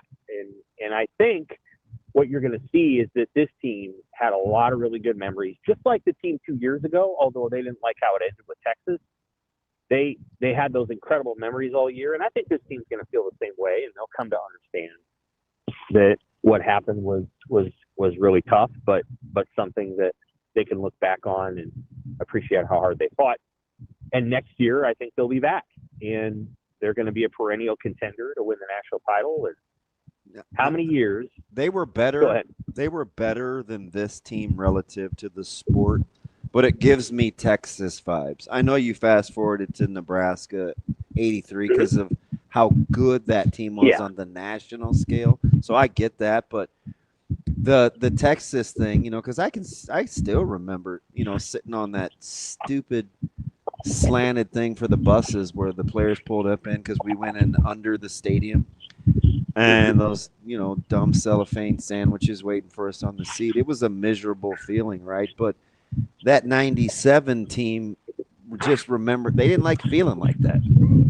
You know what I mean? And it was just like, it was just because you don't want to make excuses, because Texas made some huge plays, like their inside trap game and some of the stuff they did with those 2-back looks in the fourth. Like that was good stuff, right? Even though I know we weren't we were super shorthanded, but Texas was. Well, Minter was hurt, right? Minter was he was playing some outside linebacker. Everybody was hurt. He was playing Farley was out. Yeah. Right. Farley was out. Minter played, but somebody else. We had two of our D linemen were sick. We were missing an inside. That was the running back by committee game. Nobody was healthy. It was anyway. We just weren't supposed to talk about that stuff, right? It was It's like, hey man, we put ourselves in this position, so nobody really said anything out loud about what we didn't have. I mean, all credit to Texas and their coming out party, but I just know that there's power in if you don't like the way you really feel, much like the 93 team going into 94 and Stewart going bananas after that Florida State loss. Like, it can happen. It can happen where you dial in. So I think anything's possible, even though they probably feel pretty low. They probably do, which is totally understandable. I think you'll see them rebound. And again, how many years did Duke basketball go without winning a national title despite having great teams? And then when they won one, they won a bunch in a row. Or they won about 5 in 11 years. And that's just kind of how sometimes these things happen, and that's how that's how it's going to be. And it's unfortunate, but Nebraska volleyball will be back. They'll be back probably in PBA, hopefully next August, playing a high profile match against somebody good. Sam, let me ask you something, because I want to get to the national coaching thing here in a second with Willingham. But I'm going to touch on Nebraska basketball for a sec, just because we weren't enamored. A lot of people weren't enamored with the roster construction, right? We talked about, okay, I can see that they want to shoot it. They want some space. They get mass back. It's very general, but nobody was super optimistic about what it meant for the conference. If we don't just simply say to ourselves, oh, we can't see chemistry, we can't see toughness, like the intangibles that they're obviously playing with, the connectedness. Yeah. If we're not using that as our out, are we only left that Coach Hoiberg's a pretty good coach? Well, that's certainly a big part of it. And you have to also marry a good coach to a team that suits his eye. And I will say this: if you were to ask people that cover the program, so like our beat writer Wilson Moore, Husker Online's Robin Washit, a few other people, I think they would all say, and I know that Wilson, he picked Nebraska higher than the field did. I thought a lot of that have to do with after the BYU exhibition. So yeah, you might be right, but I think. Well, no, they did that in the media days. So like it was weeks before. Yeah, it was probably like a week before BYU. But like and I encourage you to chat with Wilson. Like they thought that this team, they all kind of. You know what? You're right, because there was a lot of eye rolling over the sunshine pumping seemingly of Frager, because those guys were seeing practices. Remember, and they were and they were pretty high on some of Nebraska's pieces, and I think some of the cynics were like, "Yeah, well, come on." Yeah, you're right. I do remember that now. I think the thing that like Wilson understood, and some of those other people understood, is that last year's team was a reaction to the Texas A&M loss. So they went out and they got a couple of guys that were pretty burly, and weren't great shooters. Now, Hoiberg always thinks he can fix that, and that's great, but they didn't shoot very well last year. And I think, what Wilson would probably say is, well, they went back out and they got back closer to their identity with Sanford and with a couple other guys. And so, and I thought Jamarcus Lawrence was a big addition to return, because I always really liked his game and his maturity. And I thought they missed him. Oh yeah. Yeah, he's great. He's got some poise. He does. He's great, and I always liked him. I had to kind of pinch hit and cover the program back when he was a freshman, because our beat writer went to Cleveland, and I just remember he was a freshman that year, and he kind of got pushed into play because Vanderbilt got hurt. But I just remembered appreciating his focus and his desire to be good. And so I figured, I didn't know if they were going to finish like 8th in the league. And I think a couple of these people are like, actually, they're an NCAA tournament team. I think I had them like 18 and 13, but the reality is they fit their coach really well. Rink Mast is a unique leader. I mean, he's a good leader. Yeah. They won without his A game on the road too, which they got to be pumped about. Yeah, he's a almost like a coach leader. And I know that, Cale Jacobson's kind of a coach, and Sam Hoiberg's going to be a coach. And, Sam does some great things on the floor. And, of course, Sanford, you never want to forget that he scored 32 points in the game. I mean, it matters. So it matters what he did in the first half, even though the second half was more thrilling. So, yeah, I mean, I think this team fits Hoiberg's personality, and I think he needs 300, 400 level players, graduate student level players. The youngest guy on the court at the end of the game was Sanford, and he was 21. There were two 24-year-olds and two 22-year-olds and a 21-year-old. Now there are some nights in the NBA where that is the age of the players on the court. It's true. I actually think the Thunder could start a lineup that's about that old. Maybe it's a little older than that, but not much. And so that's a basketball team.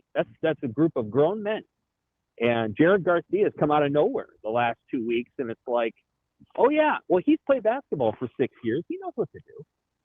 And the level of understanding that those players have and what Hoiberg wants, I think it cuts out a lot of the, they don't probably have to spend much time on the things that a coach of a young team has to spend time on.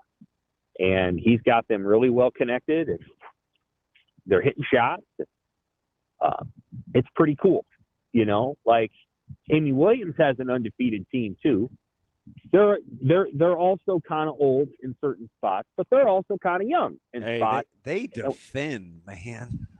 They do. And they're good at, they have a lot of depth, and they know they have a ton of depth. And so how many teams in college basketball can literally have two waves of post players? They do. How many teams in college basketball have literally two waves of guards? They do. She went out and, they're playing 12, 13 players a game. And I know they're blowing teams out, and that rotation will shrink as they play USC in a couple of weeks, but they have an incredible depth. I don't know that Nebraska has the men have quite that, but what they have is incredible. When they get health, when they get everybody healthy, Nebraska should be able to play now. The men? Yeah. Yeah. Yep. I'm curious to see how that all works with reworking in. I'll just say his name is Oogie. Other people have. Yeah, they get him, I think he comes back this week too, right? Right. Wilson has mastered the full pronunciation, which is impressive. I mean, Leo Curtis hasn't been fully healthy. They'll have Garcia still coming, playing meaningful minutes now. They'll have some options. They will.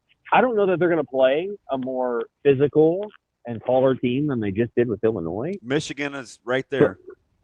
Yeah, they are. That's true. So, I don't know that they obviously need more, because rink mass is going to get worn down if you keep throwing them out there and you don't have guys taking minutes off, but off his minute load. But anyway, it's going to be exciting. They have 2 weeks here to really rest up. They're, Fred has done a good Lou Holtz impression of, North Dakota puts its jersey on one arm at a time or whatever. And I get it. And he's going to keep them focused, but they're going to win their next 2 games. And then they are going to go through one of the toughest stretches of Big Ten basketball imaginable. And I think they've got the horses to deal with it. They got Michigan State. They got Ohio State. Wish I could remember the other 2 games. It's hard attack. And they're gonna need the rest over the next 2 weeks to go into that, because this is no longer a team that's just hoping to make the NCAA tournament. This is a team that could I don't know what the closest venue is to Lincoln at this moment. I guess I could look it up on my phone, but they got a shot at getting at one of those venues, 200 miles away versus going to, Tampa or whatever for the first and second round. That is, you got one more? Yeah, last one here, Sam. With what's going on with Michigan and the coaching search and coaches that get names, not names, we heard Jed Fish do his best to keep himself in the hunt.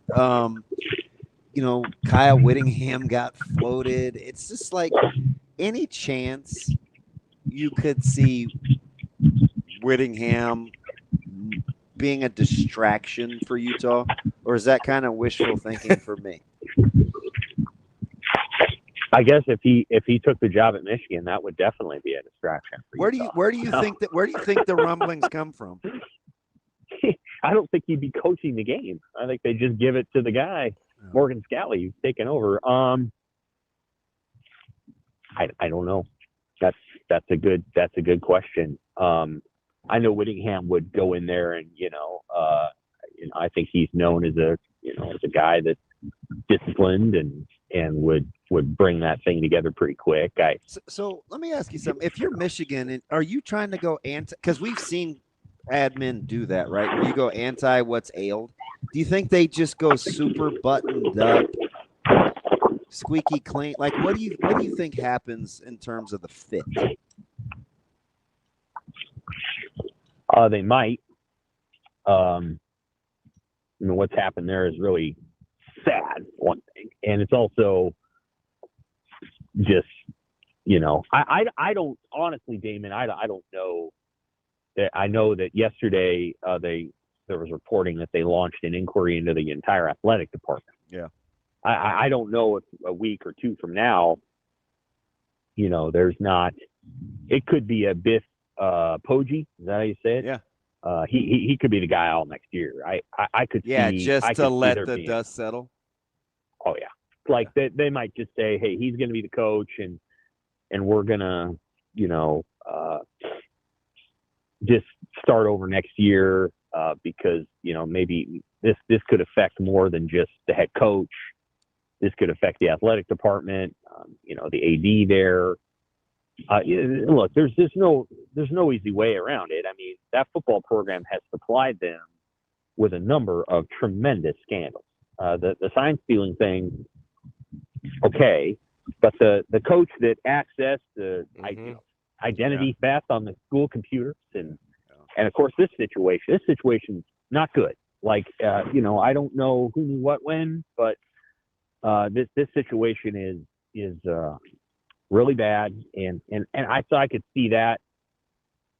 Now some of their other sports are doing just great, but I could see them, moving on from the AD if they don't feel like they can attract a coach, or they feel like he's somehow culpable. I don't know that to be true, but that football program's been a real, Michigan was always sort of, if you compare Michigan and Ohio State. This is my impression since they got into the Big Ten. Like, Michigan views itself differently. It views itself as sort of a, we maybe don't win as much as Ohio State, but we do it right. We have 4.0 GPAs. We raise Michigan men. I think self-righteous is the term you're looking for. There's nothing about the last 5 or 6 years up there that would indicate that they're operating on anything like that. And so if they, and I don't think Ohio State operates like that. Now, I'm not saying that Ohio State's done anything wrong, but they hired Urban Meyer with their eyes wide open about who he was, and and of course the predictable things happened under Urban Meyer's watch. And I'd argue the program's actually in some ways been more stable the last however many years under Ryan Day, because a lot of that stuff doesn't happen. But Ohio State, I don't think has ever kind of presented itself that way. I think Michigan has, and that what they present is different from what we've seen. And so I could see Michigan's Board of Regents, or whatever it's called, Board of Trustees, making some pretty big changes. But that would affect the coaching. Now, Jed Fish would be an example of somebody you could maybe bring in and say, well, Jed's gonna get us back on track. It's a Fish, a Dillingham gets mentioned. Sure. Yeah, I would think Kenny Dillingham would stay at Arizona State and stay away from this job. But what if I'm afraid they'll let Biff coach this next year, and then wait for Eck to win again at New Mexico and go hire Eck. They might. Wisconsin might have an opportunity to do that too, and so he may have multiple choices at his disposal. I think if you're a Nebraska fan, you would rather see Eck at Michigan than Wisconsin. But interesting, because I think Eck would be very good and would probably recruit well in this region. So isn't this interesting? So a lot of these kids that were committed to Iowa State are not going to be Penn State Nittany Lions. Yeah, it's not a good that I don't. A lot of those guys, Sam, are looking for schools too. A couple of them are, yeah. So it's like, I think I need to. I want to hope. I'm hoping that somebody grabs Marion Jackson, and good football player. He's a really good football player. I think you don't Bryce, think they'll all just go to Penn State? No, I don't.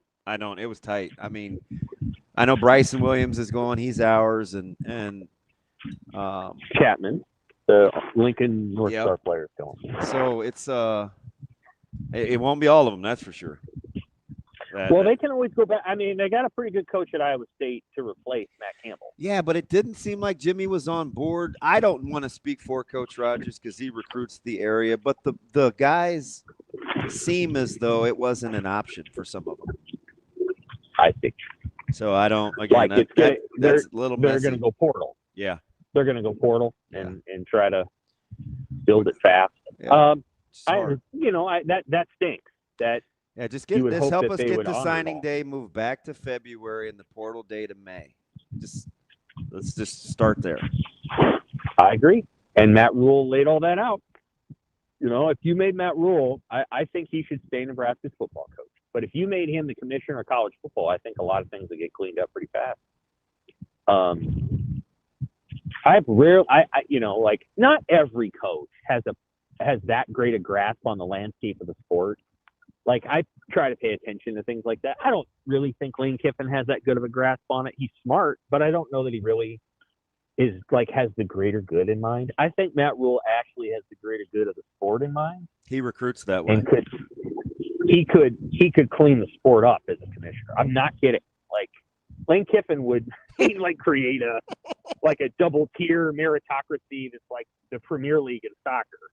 He's smart, but he wouldn't do it in a way that preserved anything. But I think Matt Rhule would actually, if you said, hey, just give us a 10-point plan on how to fix this thing without throwing NIL and rev share out the window, I think he could give you 8 or 9 points and maybe 10.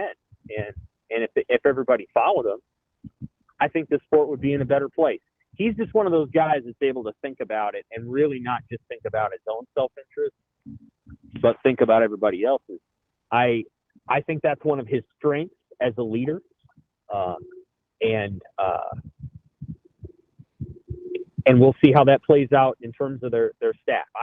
I think their staff hires have been pretty good so far. And I'm very curious to see if Manning ends up being the defensive line coach or if they go out and get a defensive line coach and Manning is the edges coach.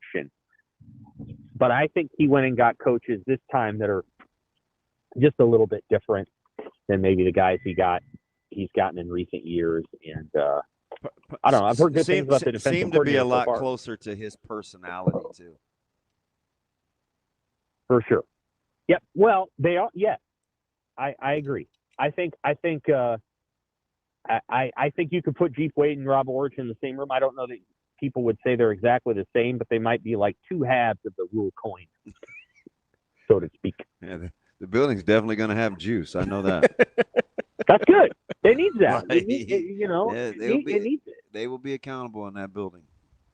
And do you feel like, okay, so like the former offensive line coach and the former defensive coordinator, like, I don't know, like, they're good coaches. I don't know that juice is the word. Like, I think they're both stern, I don't know. Maybe I think it's more, I look at it kind of like this, Sam. I think whatever your temperament is at the top, if it doesn't, if you're not controlling, like moving every chess piece, then you need to have the pieces surround you that offset your weaknesses. Like, so if you're super cerebral and philosophical, then you need a grit, fundy guy. Ideally, you have both, but if you're a grit, fundy guy, you need somebody that can actually like talk to players and handle the recruiting aspect of it. You know what I mean? Ideally, you're all of it, but you better be cognizant to know where you need the holes filled in is kind of how I would look at it. And I just think a couple of cerebral guys like Braden and Butler were going to lend itself to, I mean, it could just get away from you from an accountability standpoint. You know what I mean? Just I'm just kind of spitballing out loud. I get that. Yeah, I'm just basing it. I base it off of, when Coach Rhule said, I think the offensive line, the way that he teaches it will better mesh with what Dana wants to do, right? Because you may need a different type of voice, even though Dani was really good at what he did. It had to be something a little more different that accentuated Dana. You know what I mean? That's where I'm kind of piecing it together. Yeah, I do. I'm curious to hear. I think Dana will talk tomorrow. What Dana thinks of that statement? Like, what does Rhule mean? Obviously Dana approved of the hire, and Dana Holgorsen is a head coach. I mean, he isn't, but he is. Like, he's been a head coach for more than 10 years. So, what does he think that means? And like, how might the offense function better, or differently, with Chief Wade as the offensive line coach? I know, that'll be interesting to me because Holgorsen is obviously not the head coach at Nebraska, but he has a head coach's mindset. And as an offensive coordinator last year, he helped the team protect the defense because Dana Holgorsen can call a 40-point offense in sleep. And he didn't do that. He protected that defense the way he called games. But I'm sure he'd like to get to a point where, like, he can call the kind of offense he wants to call without it sacrificing, 35 points on the defensive side of the ball. If they ever get there, they're going to be really good because Holgorsen's a really good play caller and knows how to turn the dial up when he has the defense to do it. That's our guy, Sam McKEWON from the Omaha World-Herald. Sam, great stuff as always. We appreciate the time and enjoy your holidays. We'll talk to you in the new year. All right, we'll see you out in Las Vegas, Dan. All right, take care. Thanks, Sam. That is Sam McKEWON for the last time this year. I am not excited about that. You don't want to spend a week in Vegas? I do not. Not even remotely. I'm sure you can get some sushi DoorDash to the room. It's not even going to be a week, though, so don't stretch the extra 2 days. 5 days. 5 days. Sorry. You can get some Raider gear. No, I will eat close to him. I will not. There will be no one on this travel party that will say they saw me on the strip ever. You going to try and hit some of the buffets or no? You're not a buffet guy? No. I mean, if I want to eat, I'm going to probably go closer to Henderson. Or I just, I'm only going to probably eat once a day, so I don't have to get out much. Yeah. Yeah, I got it mapped out. I've been there enough. I got the plan? Yep. Ready to go? That's DB. I'm Ravi. A little more Hurrdat Sports Live coming up next.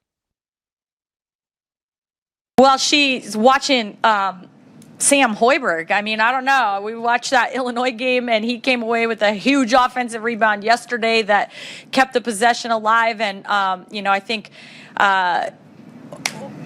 whether it's Kennedy or lots of other players that I thought Haley Weaver gave us just a major spark with offensive rebounds.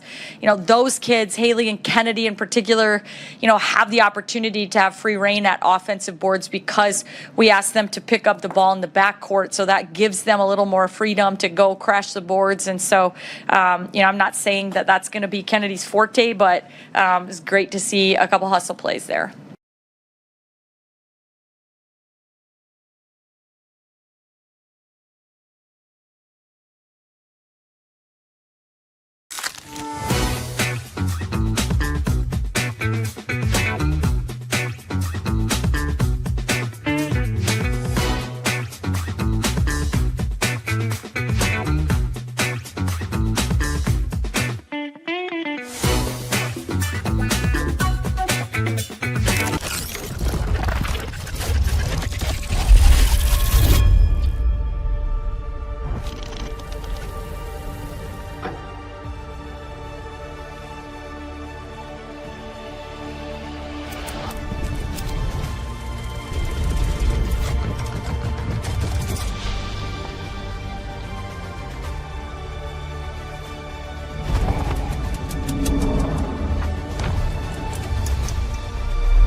we challenged them at halftime. And, I thought our guys responded beautifully coming out of the locker room and got the lead back and ended up getting momentum and then just continued to withstand runs. And, we could not shut them off in the second half. Stojakovic was unbelievable, getting to the rim, running ISOs for him.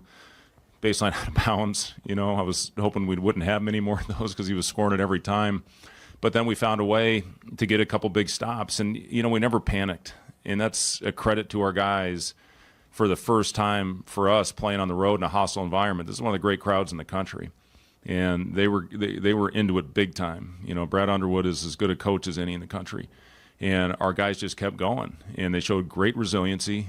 They never, they never had their heads down in huddles. They had great body language, and we just kept going out there. But to play in this type of environment for the first time and withstand all the runs that they threw at us and find a way for Jamarcus. Last play, Robin, we drew up, it was either Sam or Jamarcus, whoever Boswell wasn't guarding.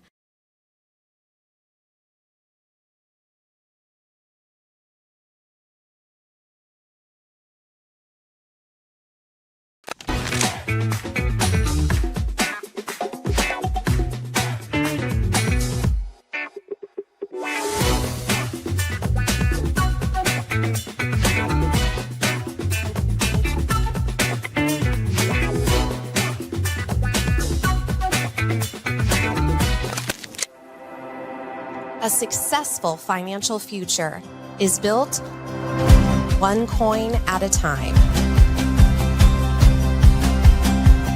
Whether you're just starting out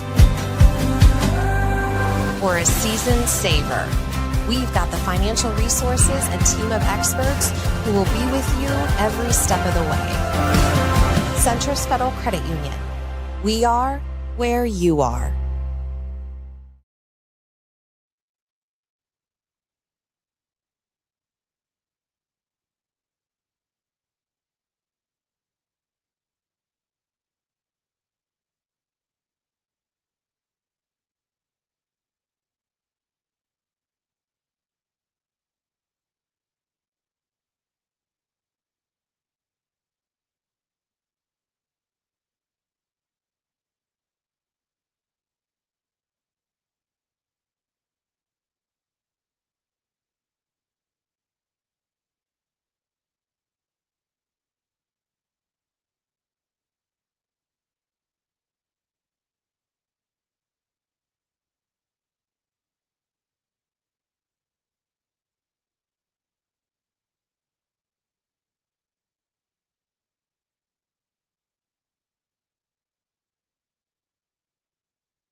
You're listening to Hurrdat Sports Live. Evan, we appreciate it as always. Enjoy the game this weekend. Are you going? Yep, I'll be there. Do you want a prediction? Yeah, let's get it. What do we got? Yeah, Illinois by 1 million. Okay. In my unbiased opinion. All right. So see, this is why DB doesn't text you back.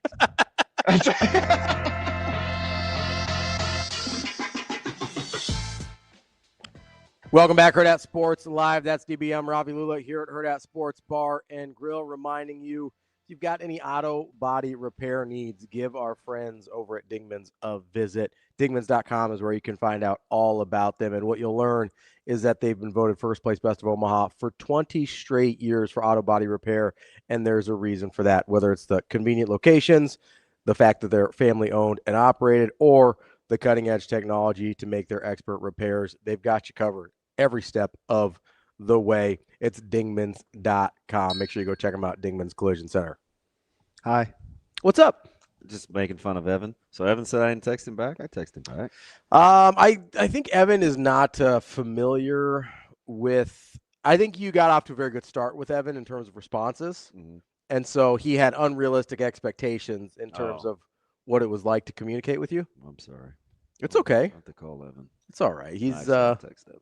he can be a sensitive soul. Aw. He's a good guy. He has to be. So how would you like to be an Illinois fan? I mean, not that I would be compassionate for Evan. This is 2 years in a. No, it's early for this year. So yes. But the pressers and the post game are giving me last year vibes of like they can't quite figure out how to win with all the talent. 3 years ago, you had one of the best players in the country that ended up kind of being different, hit the portal, and it was a K-State thing, and that team was supposed to be good. This is like 2.5 years now, and I say half because this team can still get it going. Yeah, but getting good players in the building has not been a problem for Illinois. So I could see where you'd be excited as a fan. Nebraska kind of punched them in the mouth a little bit, and they weathered the storm on the road. So that's a game. If you've got good, strong, that's a game Illinois wins. Yeah, I was super impressed with Nebraska in there because it's sort of weird, right? When you've got a guy that goes just nuclear the way Sanford did, but you're not out by so much that the game's not just over immediately. Yeah, to go to the half tied at home, you had to feel like and if you're Nebraska, very easy to feel demoralized in that situation. And then Nebraska stretched it again. Yep, and then they came back again, ran them down again. Yeah, and then you don't I don't know, man. I may get off of Illinois earlier this year than I have the last 2 years. I mean, what do I say to you every time you ask me about Illinois? Yeah, I know. It's never a talent thing, ever. It is. I don't trust Brad Underwood. I don't trust the way these teams play for Brad Underwood. It just doesn't ever he sort of gives me Brian Kelly vibes, where it's just like, yeah, we're all here. We like being here. We don't particularly love our coach. Not sure how hard we want to play for this guy. Would you have gotten into the last couple of days of practice, or that was just part of the answer, do you think? I don't know. Oh, you sound so whiny. He does. No, you. Oh, me? I don't know. Ravi? I think there's. Wait, why? Me? Why are you? Who, me? I was double checking. Because this is single checking. This is double checking. I need to see at least one of those tonight if the Steelers are going to win. Double check. A discount? Yeah. No, I think there's. I don't trust that Brad Underwood has said that stuff to his team already. Oh. That's the difference for me. Because when Coach Rhule says it, I am fully confident they have heard that so many times that he feels like this might be the only way they'll listen. Right? So none of it's new, none of it's surprising, and none of it is new information to anybody. When Underwood does it, I kind of get the sense, and maybe this is unfair, I don't know him, right? But I kind of get the sense that might be the first time they're receiving that information, which makes it a totally different deal. You think that's the first time he knew he didn't have a good 2 days of practice? I think it's maybe the first time he's told anybody. Good point. Maybe he knew 2 days ago, and maybe he didn't really communicate that in a way that was useful. Did you go back to the one streaming service that you had originally? Yeah, I'm back on YouTube TV. Okay, so I wasn't going to give him any advertising. I mean, it is what it is. Maybe. I need you to go back and watch that Arizona. It was later, that Arizona-Bama game. Oh, yeah. And then I want you to pit it against Michigan State, Michigan, and Gonzaga. Okay. Gonzaga's better than how Michigan treated them. I think almost everybody. They got blitzed. No, but hang on, though. Michigan has smoked just about everyone. So that's what I was going to say is I think everyone is a little better than Michigan has treated them. Yeah. Michigan is killing people. So, I mean, let's go through Auburn. I don't know how you feel about Auburn.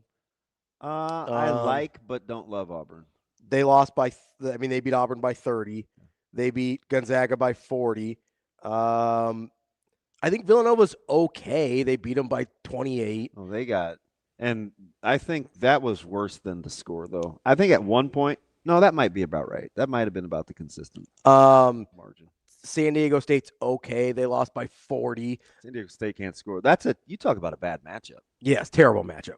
Because Michigan defends, especially at the rim. So you look at this, you go, I think just about everybody that's had to deal with Michigan is probably Give me another one. I like Louisville.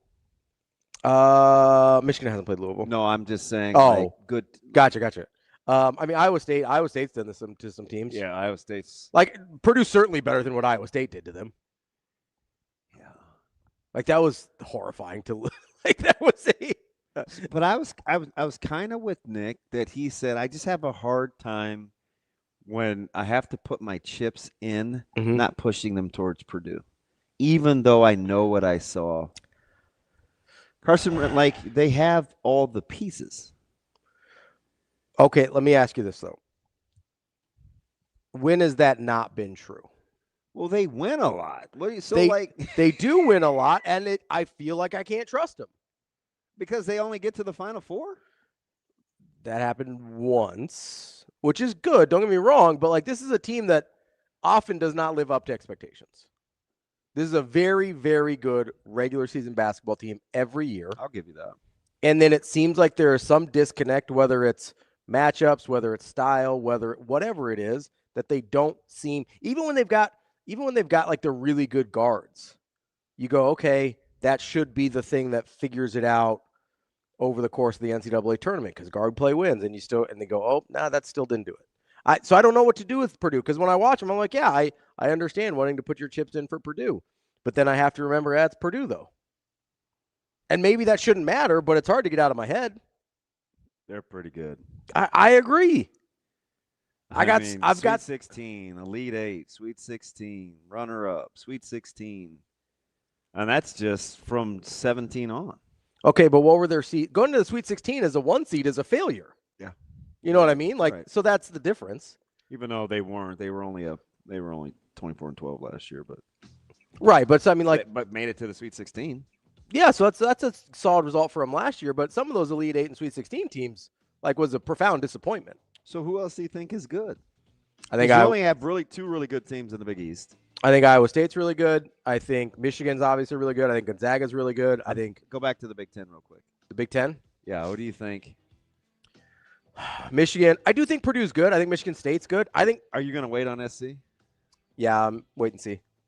I think Nebraska's really good. I mean, there's nowhere around that. Nebraska's really good. I don't know where they are, like third, fourth, wherever, but probably can't put them a lot below fourth. We're going to talk to Ryan Fowler coming up next with a little NFL here on Hurrdat Sports Live. Well, she's watching Sam Hoiberg. I mean, I don't know. We watched that Illinois game, and he came away with a huge offensive rebound yesterday that kept the possession alive. And, I think whether it's Kennedy or lots of other players that I thought Haley Weaver gave us just a major spark with offensive rebounds. Those kids, Haley and Kennedy in particular, have the opportunity to have free reign at offensive boards because we ask them to pick up the ball in the backcourt. So that gives them a little more freedom to go crash the boards. And so, I'm not saying that that's going to be Kennedy's forte, but it's great to see a couple hustle plays there.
challenged them at halftime.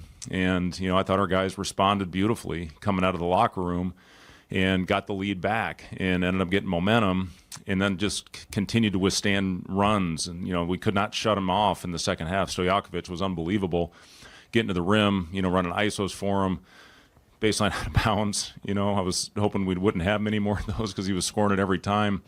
But then we found a way to get a couple big stops. And, we never panicked. And that's a credit to our guys for the first time for us playing on the road in a hostile environment. This is one of the great crowds in the country. And they were into it big time. Brad Underwood is as good a coach as any in the country. And our guys just kept going. And they showed great resiliency. They never, they never had their heads down in huddles. They had great body language. And, we just kept going out there. But, to play in this type of environment for the first time and withstand all the runs that they threw at us and find a way for Jamarcus. Last play, Robin, we drew up, it was either Sam or Jamarcus, whoever Boswell wasn't guarding.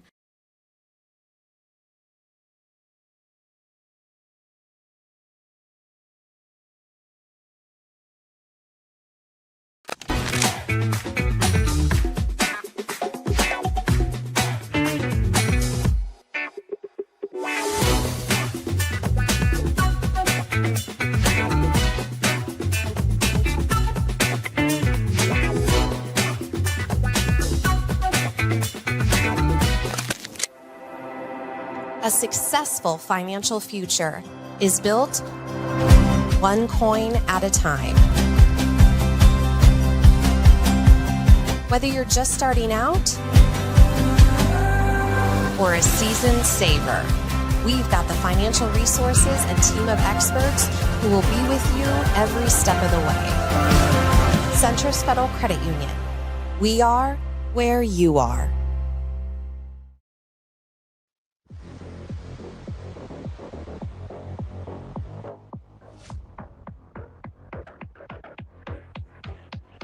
Welcome to Hurrdat Sports Live. 3rd and 12 for the Chiefs. Away with the block, and here's the pass, and it was picked off. Henley got the ball. Dean Henley will take it the other way. Have they blown it dead? They have it the 1. Brogan kind of stumbles, and he's intercepted. Picked off by Van Noy. Then the handoff, it's Gilman, and Gilman is going to score as the Ravens look for the knockout punch. Welcome back, Hurrdat Sports Live, presented by Centris Federal Credit Union. We are joined now by Ryan Fowler. He's an NFL analyst and host of Commanding the Huddle. Ryan, how are we doing this morning? Doing well. I appreciate you guys having me on.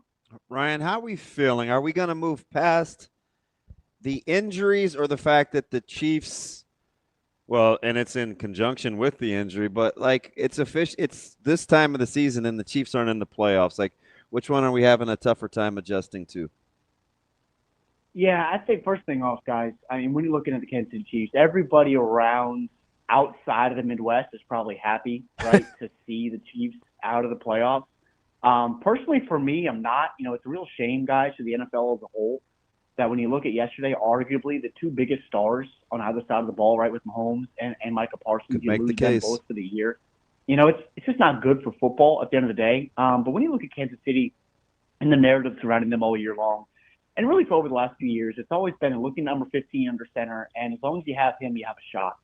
But the way that they have just not been able to play complementary football this year, and that really showed up again yesterday in that ball game where the Chargers were playing a lot of press man, forcing their speedsters on the outside to get off the line of scrimmage. Yeah. Patrick Mahomes can't do it all himself. The ground game sputtered. The defense at times just didn't make the best plays.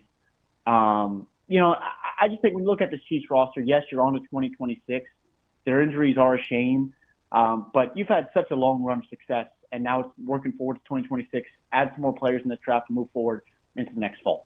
Let me ask you something real quick. Because I don't really want to turn this into Chiefs radio and not take advantage of the national skills. But for them, there's two things that are interesting. Number one, the front office has been fantastic. So it's hard to poke holes at the money management and the draft necessarily, especially when you've been this successful picking where they do. But is there a degree of difficulty in drafting maintenance and fill-in guys? I think that's a great question. I'll say this, in that the Chiefs over the last few years, have had that luxury to look at the board at times late on night one and say, hey, look, we can maybe add the best player available here. Now, we can raise questions as far as how they've addressed that with guys like Felix Anudike-Uzomah, or a guy I really liked coming out last year of Ashton Jalot, and how they've tried to add guys. But I feel like they've been consistently, of course, outside of the ability to add a true blue chip type of player in the top 10 to 12 picks. But now this year it's going to be interesting, guys, where they really look at this roster and say, we need a contributor right away at this spot. It's weird. Defense. They need a running back. They do, right. But will Reed use him? Say it again? Will Reed use him? I mean, look, I think you're in a spot, again, that I mentioned my point earlier. You are in a luxury spot. If you think, hey, we love Jeremiah Love, he's the clear RB1 in this class. I don't think if you're sitting there in the mid-teens, right, that he potentially may be there. He may be a guy that goes in the top 10 picks. That's your guy, and you want to take pressure off of Patrick Mahomes moving forward, then absolutely go get your guy. But I just think, guys, it's going to be interesting to where Brett Beach has done a great job. I don't think anybody's going to disregard that. But how he's going to allocate these assets, both from a cap perspective and in the draft, where does he seem fit now in a new spot that he's really not used to, specifically on night one of the draft? Okay, so Ryan, this is largely anecdotal, but also kind of spawned from this Chiefs discussion. Why does it seem so hard for teams that are winning long-term to draft functional wide receivers? That's kind of what I was. It's hard. Like we've seen teams do it well. Like the Steelers for a long time did it really, really well. They just found wide receivers everywhere, right? It seems like the Rams are doing it pretty well. But I think of the Patriots specifically and then the Chiefs, and it seems like there's this blind spot where they just cannot figure. Is like the quarterback too good where you just think anybody can work, or like is it just a purely anecdotal small sample size thing? I think it's absolutely a part of that, guys. I think it absolutely is. Now, I think there's also questions looking at Pittsburgh as well over the last few years, the receivers that they have drafted. Look at Calvin Austin. You look at Roman Wilson, both guys that have not lived up to expectations, right? But you're absolutely right as far as in years past. We could even talk about Chase Claypool of years ago. Yeah. But when you look at the receivers right now that they have in the room, they're all very similar skill sets. They're very parallel, in my opinion. Now, Rashee Rice is a little bit different, and Travis Kelce is damn near 40 years old, and that's probably a situation you have to upgrade on. And obviously right now you look at every mock draft across the country, and it's probably, Kenyon Sadiq from Oregon going there in the mid-teens, which I think they don't have to go there in the mid-first round. But when you look at the receiver position, they got to get a guy on the outside. I don't know if they have that guy. I like Rashee Rice. I like some of the complementary skill sets. But I don't know if Patrick Mahomes can drop back and say, look, I can go to this guy no matter what. And that's been 87 at tight end. And by having a guy on the outside as a true X receiver, you can then open up everything else for your complementary pieces to be those three-level vertical threats that open up the ground game, which has not been a threat, as you guys know, really all of this year. So I think overall it comes down to, yes, the receiver position comes down to correlating success with what you have at the quarterback position, saying, hey, we have Patrick Mahomes, it's going to work no matter what. But at the end of the day, there's just a flat-out difference between can you play and can you not. And looking at some of the players right now on this roster at receiver, yes, they're fast, but as far as fundamental receivers and in the press man window that the Chargers did yesterday, it wasn't good enough at the bottom line. Yeah, full disclosure, it looks good now, but this was my lock of the week. I had no idea. I couldn't figure out how Buffalo wasn't going to beat New England, and then it was 21-0. I was like, oh, Vegas is fairly smart. But having said that, I look at Buffalo and listening to what you're describing about Kansas City and listen, Shakur and Palmer and Ty Johnson. Well, I mean, Ty Johnson's out of the backfield, but the number ones don't wow you. They have good tight end play, but they've been able to get away with it up to this point. For you, what's the fundamental difference? Is it the willingness to hand it to James Cook? Is it like, what do you think? How is, when you look at Buffalo, because I think Kansas City may be, personnel standpoint, they're a better defense than Buffalo. Can't stop the run. Like, how do you think Buffalo does it? Yeah, look, when you look at James Cook, I think that, guys, that's where it starts, specifically this time of year. And you guys know the story with Buffalo. I could care less what Buffalo does in the regular season. What are they going to do when it comes to playoff time, right? It's sad, but you're right. It's gotten to that point. Right. And yesterday, they hand the ball off to James Cook 22 times, and they've done that pretty much the entirety of the year. And that's a good thing because we can talk about Patrick Mahomes all day long as far as taking some pressure off him and take some pressure off of Josh Allen yesterday. The guy's vomiting on the sideline because he had to do so damn much yesterday. Yeah. Poor guy. And he's got to do everything for the roster. But at the end of the day, hand the ball off to your guys. If you're a team that can't run the football, you're going to run into struggles in the postseason because at some point you have to be able to be a complementary football team and run the rock. And then on the outside, by no means is any defense, you look at the New England yesterday, did they go into that game saying, hey, we have to prepare for Khalil Shakir and Josh Palmer and Dawson Knox? Yeah. But they just don't they don't do that. But when you're a team from a playbook perspective that can expand you horizontally because the speed of Cook, they can go at you with a guy when Ray Davis is healthy up the middle, Josh Allen and his legs, and then they can hit you over the top because they have some guys that can run a little bit, then that makes an offense a three-level threat. So I just think their willingness to do so, their expansiveness in the ground game to play QB counter, to have QB sweep, those different types of things, and then you got the guy in the backfield that's arguably been one of the best backs in football. It's a really nice option to have specifically this time of year when it starts to get really cold. Ryan, I'm going to ask a question that we ask our NFL guests almost every week. Is Jacksonville good? Great question, first off. I'm glad he asked it before because I certainly was going to ask it. I ask it every week. I'll leave you the other one we always ask. Yeah, you'll be able to tell, hey, is Jacksonville a real ball club or not after this week, after Denver? Because everyone's kind of over their heels right now saying, hey, look, they beat the Jets. They beat the Colts when Daniel Jones got hurt. They beat the Titans. Yeah, but they also got demolished by the Rams at home earlier in the year, and they lost by 8 to the Seahawks at home. When I look at this Jaguars team, I'm happy that Trevor Lawrence is starting to figure it out a little bit. But really, it's this week. Who are you as a football team? What is Trevor Lawrence going to do when he's trailing middle portions of the fourth quarter, down 7? Can you lead a drive when you're starting at your own 10? Can you do that in moments like this? What is this pass rush going to do when teams really begin in the playoffs, potentially, to chip guys like Josh Hines-Allen, make him rush twice, where at times yesterday he won a lot in isolation because of how bad the Jets could be at times at their tackle spots, even though they have some nice young players. So I'm not ready, guys, to say, man, Jacksonville's sensational. They're one of the top teams in the AFC. That, for me, is potentially going to come after this week where they face this defense with this young running back core Jacksonville has with Travis Etienne and Bashal Tutin, who got in the end zone yesterday, rookie out of Virginia Tech. Then we'll be able to talk about and separate really the who's who of the AFC, where I do feel like now there's a lot of questions, and it's wide open, which, of course, comes back to with Patrick Mahomes not being in the playoffs anymore for the buzzsaw that he's been for so many years. I feel like these two teams are on opposite ends of the spectrums of the just wait. One is just wait, they inevitably will tank, and the other one is just wait, they'll inevitably get going. So I'll ask you, who's closer to their record? 7-7 Tampa Bay or 10-4 Chicago? I'll say Baker Mayfield has not played good football the last 2 months, guys. I will say that. When I look at Chicago, I think what they've done this year, again yesterday, where Rome Odunze is a late scratch in that football game where 20 minutes before kick, you realize he's out, and the way that DJ Moore stepped up and the tight ends that they've added, Luther Burden had a good game, and they're continuing to feed the ground game. And Caleb Williams doesn't turn the ball over, man. He doesn't. And I think that's also a credit to Ben Johnson as far as saying, hey, look, we've added all of these weapons. And, guys, I cannot say enough about the big boys up front. Like, they paid Joe Thuney. He hasn't allowed a sack in over 565 pass pro snaps this year. He's been absolutely sensational. They're keeping him clean.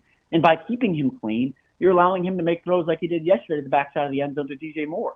He's able to be himself. And then this defense is flying around. And I also want to give credit to Al Harris, their DB's coach. They don't have tons of DBs on that roster, but they fly around. They got some young safeties that can play low. They can play high. They turn you over. Out to the perimeter. They turn you over to get the ball back and more chances for this offense where they've added a ton of playmakers. So I'll say Chicago, and I'm interested to see what they do come playoff time because Caleb Williams has not seen, the extra bright lights of the postseason yet. But I'll say the 10-4 Chicago Bears. So we started in the AFC West with Kansas City. I'll return there with the team that eliminated them from the playoffs yesterday in the Chargers. It's a weird team. Again, I ask you a very simple question. Are the Chargers good? I like Justin Herbert. I do, guys. I know we could sit here all day and say he hasn't won anything. When I like him. Ever. Yeah, and I'm not saying I don't like him. I do like Justin Herbert, and I do like the playmakers that they have on offense. Specifically, a guy I really like coming out of the draft, and Oronde Gadsden and what he's been for this offense this year. But it's really been the front seven, some of the guys that have stepped up on defense for them yesterday, specifically Tuli Tuipulotu at the edge. I think he's one of the more underrated. He's awesome. I think he's one of the more underrated edge defenders in all of football. You know, so I think the Chargers are a decent football team. I wouldn't say they're a team I look at and say, man, they're 10-4. They're going to be really good. But if they can get Amari and Hampton really going and have a complementary piece like Kamani Vidal come playoff time, I think they could beat anybody, honestly, in football if everything clicks. He made Bosa expendable. So, I mean, it's like correct. He had 7.5 last year. I'm like, this guy probably needs more snaps. Now, I think they're good. I feel like I defend them, and I don't like doing it because I'm not even a fan. I'm a diehard Steelers fan. I have never been an Elway guy, but I feel like I always have to defend the Broncos. They have to be good, right, Ryan? They just keep winning. Yeah, you find ways to win, right? Except for that fourth down decision by Sean Payton late in the game, right? The handoff to Adam Prentice. Yeah, I was like, what are you He's looking at that look he can give. It's like he either lacks self-awareness or he couldn't care less. It's one of those two. Yeah, he's trusting his guys, right, to make a play. And I wouldn't, that play call is a little bit questioning to me, but he does trust his guys. But you're exactly right. And when you find ways to win, you're not going to apologize to win in the NFL, at the end of the day. So I think when you look at Denver, obviously the defense pops out. Everybody wants to talk about Pat Surtain. Everybody wants to talk about Nick Bonito and Zach Allen up front. And that's fine. Those guys really headline it. But I think really specifically yesterday, in that environment against a big-time team coming in where the attention's on Micah Parsons, the attention's on Jordan Love in that offense, and then Bo Nix goes out and throws for over 300 yards and 4 touchdowns, doesn't turn the ball over. R.J. Harvey carries it for 65 times. He, again, gets in the end zone. I know the ground game wasn't great yesterday, but, again, another team that can beat you on the ground and beat you through the air. And then their defense comes on the football field, guys, and they may not allow more than 17 or 21 in the game. So I think the Denver Broncos are a legit football team. When you have a head coach that's really been through it as well, your quarterback's into his second season. Are they 12-2 good? I just can't sit here right now, guys, and say, man, this is a dominant football team. I can't say that. Oh, what we saw last week, right, Sunday night in Washington, and Jay Daniels, Marcus Mariota, that crew almost took them down. Yeah. But they are a very good football team. Their defense is outstanding. And they can really play some complimentary ball with R.J. Harvey in the backfield when he gets going a little bit. Ryan, you talked about finding a way to win. I don't know how else to describe this 49ers team, which, full disclosure, I am a fan. But is there an opportunity for them to get healthy enough to actually be a threat in the NFC? I think there is. I think the NFC, for me, is wide open this year. I know it's probably a deeper conference, and when you look at the AFC where there's, Lamar Jackson's up in the air and Joe Burrow and Patrick Mahomes stuff, but when you look at the defensive side of the ball for them, the Nick Bosa loss is huge, the Fred Warner loss is huge, but you're also having guys step up. I've enjoyed watching the development of guys like D. Winters at times and Yamador Lenoir and Malik Mustafa and his ability to play a physical brand of football. It's not perfect. I'm not saying that. And their pass rush has been one of the worst in football this year. But you still have a level of talent fundamentally that is better than a lot of teams in the NFL, in my honest opinion. And that starts on the offensive side of the ball with one of the best playmakers we've seen in football in the last decade, of course, with Christian McCaffrey. And if you have him healthy, your ability to expand this playbook and threaten defenses from a lot of different angles is going to give you a chance. Because, again, they allowed 24 to that Titans team yesterday. That's not perfect. That's not a great defensive showing. But overall, you can score 37. You could score against anybody. And they potentially get some guys back here moving forward. I think that's a team that can compete against anybody in the entire NFC. It's going to be tough. I don't know. I mean, Philadelphia may continue to come back to the pack. If the Lions don't get in, are you in? So you're thinking Seahawks, Niners, Rams, all three from the West? As of right now, yes. Do you think the Lions get in? It's going to be interesting, guys. It's going to be tough for the Lions to get in. I would love to see them get in, guys. Here's the bottom line. I want to see good on good come playoff time. I do. And that's not saying every playoff team is good. You deserve to be there. Your record is, what it is. But when I look at this Lions team, what a ball game that was yesterday. It's an absolute shootout. It reminded me of that old Jared Goff, Patrick Mahomes Monday night shootout that was old Big 12, whatever that was, 60 to 55, whatever it was. You guys know what I'm talking about. Yeah. Oh, yeah. But I think this Lions team, you want to see Jahmyr Gibbs in the playoffs. You want to see Aiden Hutchinson in the playoffs. Do they get in? Again, I do not know. But that's a team where if they get hot, this defense can step up because they've dealt with injuries as well. This secondary can be anything more than some strategically placed road cones at times. This is a team that I do like. They got headliners on either side of the ball. I think Jared Goff is fine in the playoffs. He's not a guy I would hitch my cart to, but he can absolutely lead an offense, and I really do hope they get in, but they're really on the outside looking in right now. What's the threat level you think that Houston poses in the AFC? I think they're one of the most credible teams in the AFC, specifically because they do have, in my opinion, the best defense in football, guys, and I don't think it's really close right now. I think they are a team where we saw years ago when that Von Miller-led Broncos defense went in against Carolina, that powerful offense with Cam Newton, and completely shut them down, right? And Von Miller won Super Bowl MVP. I can look at that team right now and say Danielle Hunter or Will Anderson could be that type of guy. You got Derek Stingley and Kamari Lassiter on the back end with Azeez Al-Shaair and Henry Toto in the middle. They are loaded, absolutely loaded on defense. And then you have the offensive playmakers that they do have. And C.J. Stroud's still a very good quarterback. Apparently he's good again. He's absolutely fine. That's amazing. Everybody's ready to call him out, right? He's fine. But this defense is outstanding, guys. It is truly elite. For me, it's one of the best defenses I've seen in football in the last couple of years at all three levels. They can play press. They can play zone and force you into turnovers. They can get home with 4. That's really the recipe for how the Eagles won the Super Bowl last year. If C.J. Stroud and this offense can just be average, I think they have a chance to absolutely go all the way. I do. I think this defense is that good. I really do. Who's the best team in the AFC? Right now, I'll say this. I'll say Houston, even though they're at the 7th seed. I'll say Houston. I really will. I know that everyone else would probably say, yeah, it's New England and Drake May and what they've been able to do, or it's Denver and that defense. But I'm not ready to hitch my wagon to Drake May yet. I'm not ready to hitch my wagon to Bo Nix yet. I look at C.J. Stroud, and I look at this defense. I look at Woody Marks, what he's been. Dalton Schultz is coming up, getting more targets the last few weeks as a guy that's going to threaten the teams in the playoffs, a big-time contributor. I'm going to say the 7th seed, 9-5, Houston Texans are the best team in the AFC right now, contrary to belief. All right, I'm gonna go down a list here. I want you to tell me if this team can make the Super Bowl, okay? Yeah. Denver Broncos. Yes. New England Patriots. Yes. Jacksonville Jaguars. No. Pittsburgh Steelers. No. Los Angeles Chargers. Yes. Buffalo Bills. Yes. Houston Texans, I assume yes. That's a whole lot of yeses. Too many yeses. What anybody outside the playoffs currently you think could make the Super Bowl if they make the playoffs? Like the Ravens, you want to throw them in there? Yeah, I would say the Ravens, guys. Yeah, when you have Really? Lamar, you got Derrick Henry. Yeah, I do. I do, guys. Because when I look at, you don't play games obviously on the spreadsheet. I get that, and they have not been good this year. The 1-5 start obviously hurt them. But if this team clicks, I really, really do like this group. And that's not just Lamar and Derrick Henry. There's a lot of talent specifically on the defensive side of the ball that I really do like as well. Headline, of course, by Kyle Hamilton.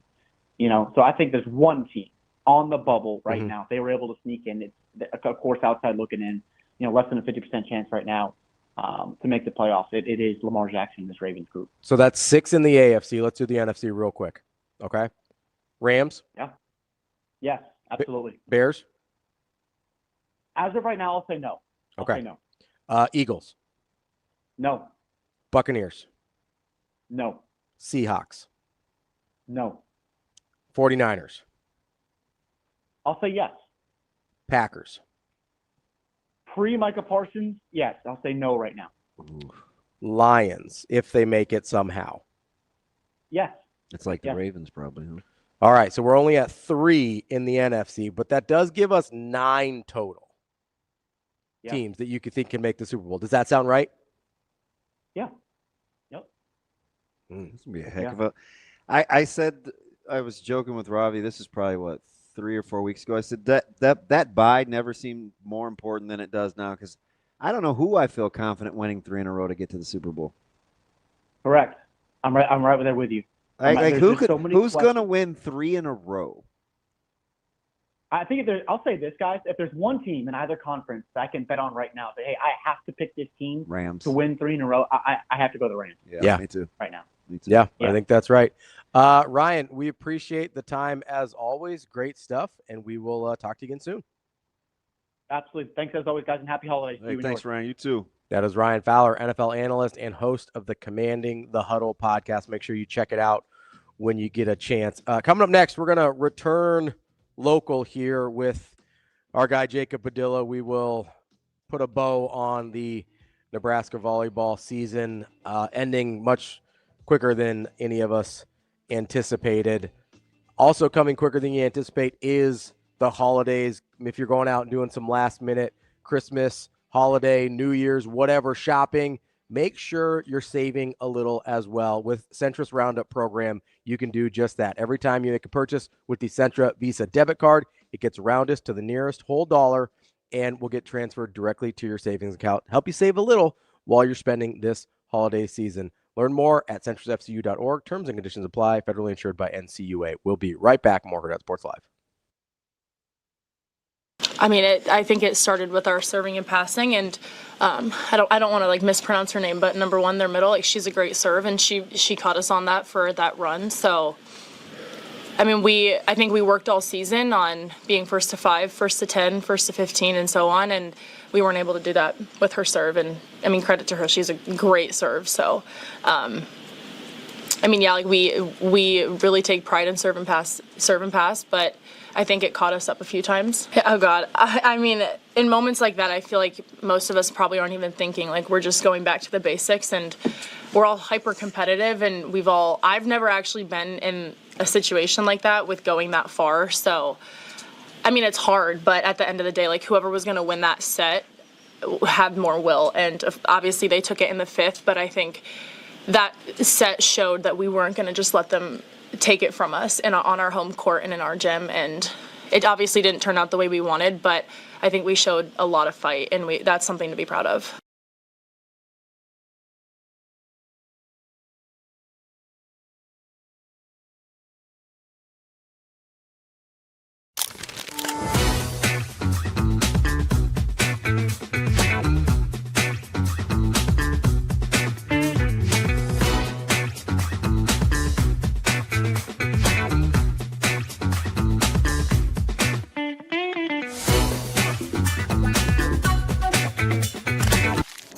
Aspirations can drive us. Sometimes a simple gesture is what fuels the pursuit of a dream. When it's time to make your dream a reality, we are here to help.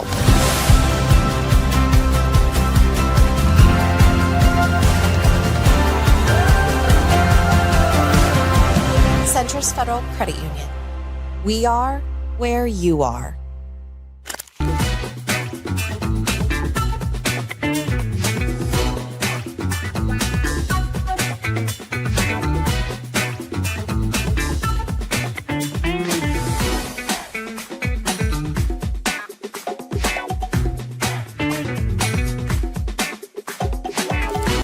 Just two really special individuals. Getting Kiara to come back for the 6th year allowed us to have the run that we had. Not even just, again, her play is really, really good, and I think she's one of the best middles in the country. But what she does beyond that is so much more important to our program. Best leader, best captain, does everything the right way. I know she jokes about being the team mom, and she really is. She's still, even in her 6th year, is making sure everyone has the right jerseys and spandex and all those kinds of things. And but also brings so much joy and all those things. And then Ava is just, man, the way she plays and competes is a pleasure to watch. I mean, sometimes in practices and film, the amount of times like my mouth drops watching her play is She's just remarkable. If this is her last college game, I'm excited that she was able to go on this run. Excited to watch her play at the next level. She's earned this opportunity.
You're listening to Hurrdat Sports Live.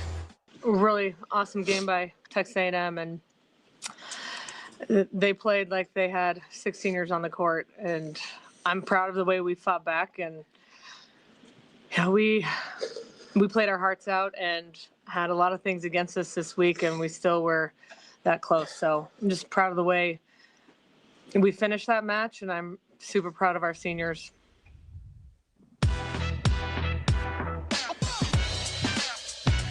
Welcome back, Hurrdat Sports Live. That's DBM Ravi Lulla here at Hurrdat Sports Bar and Grill. We are joined now by Jacob Padilla of Hurrdat Sports and Hale Varsity to talk a little Husker volleyball. Jacob, how are we doing this morning?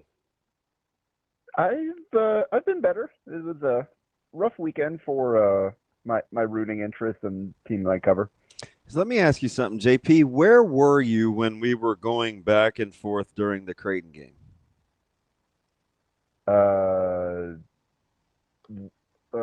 Which Creighton game? Basketball. What do you mean? Where was I? K-State. Were you at the stadium? Yeah, I was at the game. Well, that's pretty good for you to engage. That's not really your style. I mean, it was throwing me. It wasn't. Well, it's a little easier covering games like the college games or whatever, because you got a lot more stuff available than like watching a high school game or whatever. But where you do your own stats. Also, the game wasn't necessarily the most engaging, where it had to be locked in on every possession, unfortunately. So, do you want to start there? Sure. Yeah, we can. No, I'm asking Jacob. He runs the group You're chat. gonna show. I mean, there you go. You were looking at me. I don't know.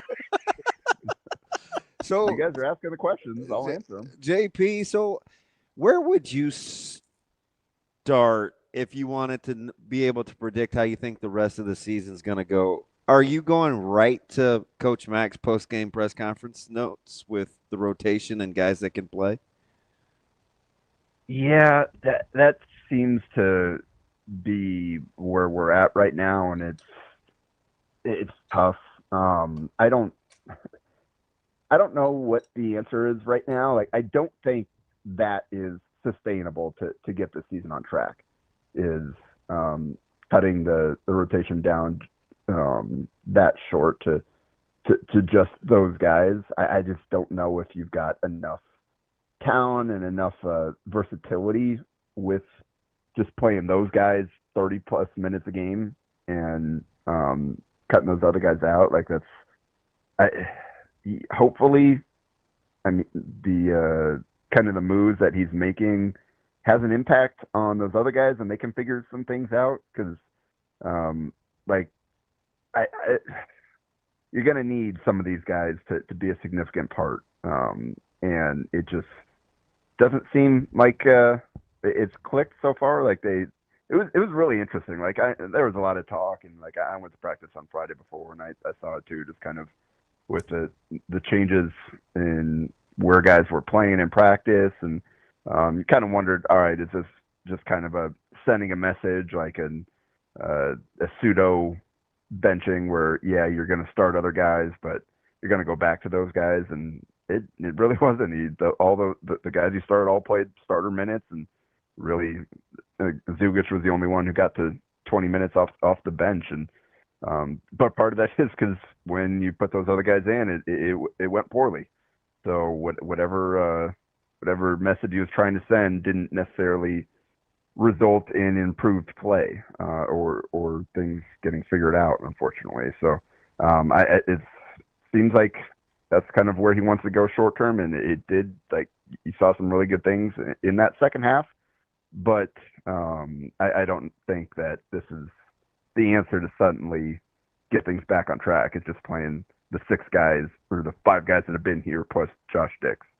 So, Jacob, I find myself wondering as you kind of go through that answer, and I definitely understand what you mean about whether or not it's sustainable from a competitive and talent standpoint, but is it possible that Coach Mack just doesn't care? Where he says, hey, I'm not watching guys play like this anymore. We're losing with you anyway. I'm going to play the guys that I want to play. It's not like we're going to lose more. Well, yeah, and it makes sense at this point going this route. And we saw in the second half that something clicked. They did find something there.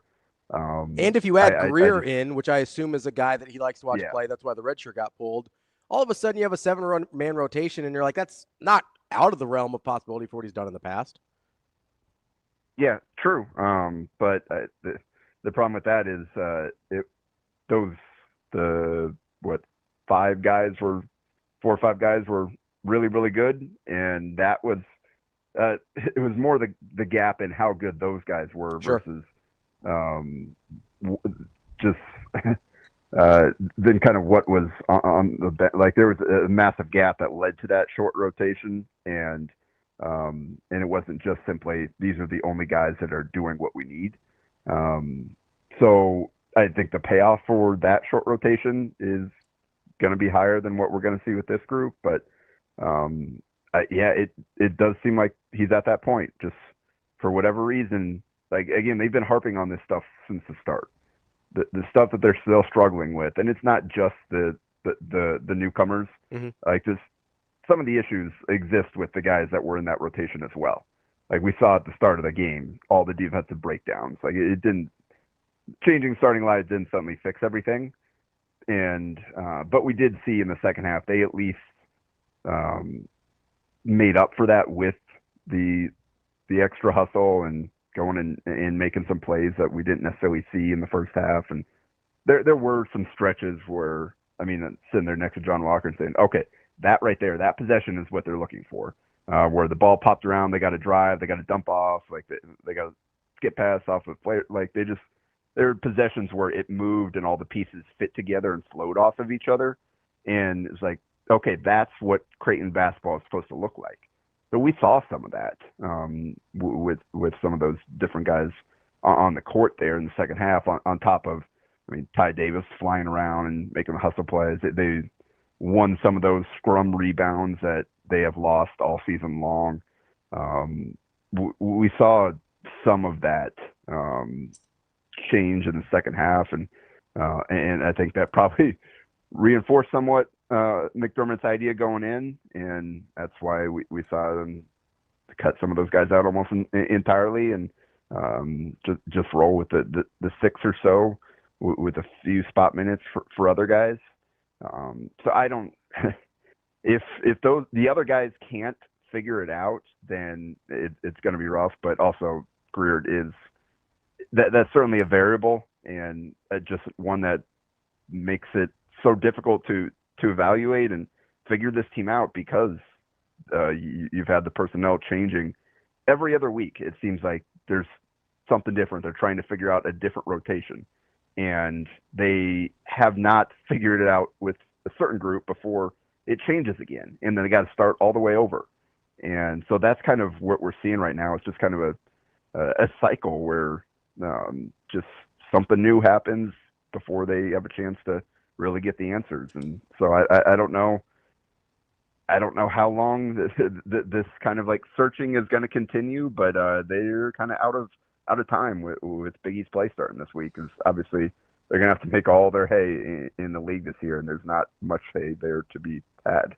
JP, with Freeman and Graves and Harper getting 27-ish minutes between the three of them, are all things that ail the same? It seems like it's a little something different. I don't know. I watched Freeman and I watched him at Iowa, and I'm thinking, I know Mac doesn't love fouling, but the way K-State was playing, it wouldn't have hurt you to have had more than one foul, or just the activity on the defensive end.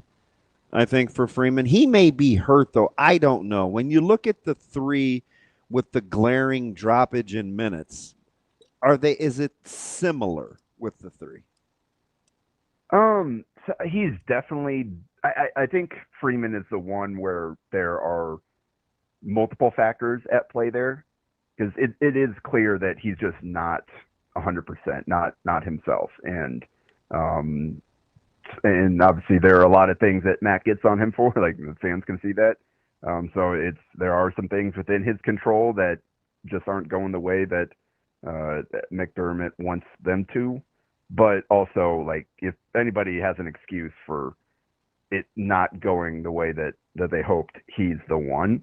For the other guys, that one's kind of all on them and struggling to figure out. I mean, McDermott said it multiple times, like, these guys that have been in the program more than a short time, they understand better what has made this program what it is today and what it takes to play at Creighton and what McDermott's looking for. And it seems like Graves and Harper haven't figured that out. And we've seen some moments where, like, okay, that's why they wanted these guys, and that's kind of how they can be effective here. But obviously, I mean, Harper didn't get in the game until the 6:35 mark of the first half, and I guess that's probably a reflection of what McDermott's seen on the practice court and how he's handling different things, and the asks are being made of him. And obviously we saw Graves get a chance out there, and it went very poorly during that first in particular. And so I don't know, like, those guys, they've got to figure it out. They've got to find a way. Like, if I think this part too is, it's kind of like McDermott again sending that message, like, if those guys figure it out, like, we'll get you back in there. But if I have to go short, so be it, because he is. I mean, he's multiple times he's kind of given the message, like, hey, I'm done asking for this stuff. Like, I mean, it was kind of troubling how many times that we've heard some similar messages. And again, a lot of these issues that they've been harping on since practice first started, and we're however long in the season now, almost all the way through the non-conference, and they still exist. So they're searching right now, and hopefully whatever's going on right now can lead to some better results. But it's certainly not a place you want to be. Jacob, let's switch over to Husker volleyball here. Obviously not the ending anyone hoped for or expected. I guess let's start from just the match itself against Texas A&M from a just technical, tactical standpoint. What was Texas A&M able to do that gave Nebraska so much trouble? I think the biggest thing is, I mean, they were so pin heavy. Like, you look at the 3 pins, took 149 of the 178 swings, and Nebraska in a 5-set match ended up with 8 blocks. And they were just slow to the pins. Like, Texas A&M really kind of abused the edge of Nebraska's block. Just for whatever reason, I mean, that's part of it is the balance. Like, they were worried about the middles, even though they didn't necessarily play through them at a high rate. And I think that slowed the blockers just a little bit from getting where they needed to get. Meanwhile, Texas A&M was locked in. Like, their block was a massive problem for Nebraska. I mean, you saw both middles blocking at a high rate, and the pins pitching in as well. So, I mean, 17-8 in stuff blocks, that right there, on top of, again, just all the tooling and everything that Texas A&M was able to do. That's the biggest thing. I think they just, for whatever reason, Nebraska just wasn't quite able to keep up with what Texas A&M was doing offensively. Doesn't seem like Coach Busboom Kelly, I mean, she's human, but the way she talks, right, it's kind of the style is the style, and it is what it is in terms of the flexibility and the depth that she was able to coach through all season. Were you surprised at all with how the Andy Jackson situation was handled when she wasn't playing well early, how long she sat? No, and yeah. I mean, the players said, like, Dani is herself. She's not afraid to act a certain way. She's going to be true to herself. And the players, we've talked about it all season, kind of the bench situation, the rotation. The players themselves said it's comforting to know that, like, hey, if I'm struggling, we got somebody off the bench that can come in and help the team and give me a chance to kind of catch my breath, figure it out, and hopefully get back out there if need be. And that's, I think the Jackson situation is really complicated. I mean, that's something obviously a lot of people are harping on and talking like, hey, that cost them the match, and you don't sit down your best player, and yada yada yada. And I think it's really complicated. One, she's the one sitting there on the bench. She's seeing it up close. She's talking to Andy, kind of getting a feel for where her head's at. And she didn't just sit her down and forget about her. She benched her 3 times, sent her back in there twice, and the third time just decided to stick with Manai. And Obeche is someone that has performed at a high level every time that she's gotten in the match. Obviously, has never played on a stage as big as this against a team as good as this. So it's a little different. And she did well enough, but she didn't come in and hit the 500 plus that she has most of the season. But she had some big moments. I mean, that the first time she checked in there, and she helped kind of spark that run to get them right back in it. And they just couldn't quite get over the hump there. But and it just that was Andy's worst match since her freshman year. Lowest hitting percentage. She had 2 matches where she hit 0 as a freshman. Since then, she hadn't hit as poorly as she did in this one. And actually, that match cost her the single season record for hitting percentage.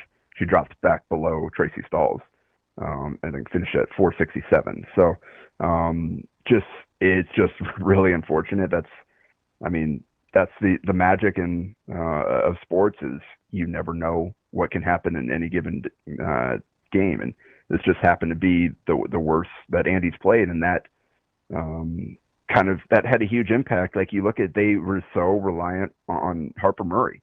They just Rebecca Alec was fantastic, and all credit to her for leaving everything she had out there.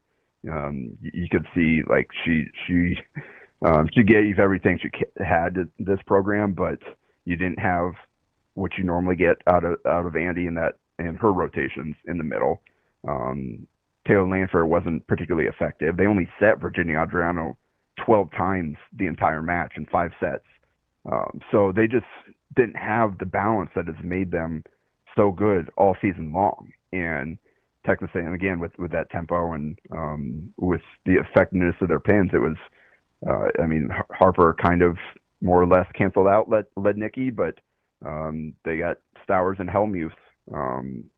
Stowers in particular was fantastic for them, and Nebraska really had no answers for her. So Jamie Morrison said, like, he thought they were the 2 most balanced teams in the country going in, and thought that would set up a great match. And that it's, I guess, we ended up with the 5-set Deuce game in the 5th. So that ended up being the case to a certain degree, but Nebraska's balance just wasn't there for the first time in a big spot in a while.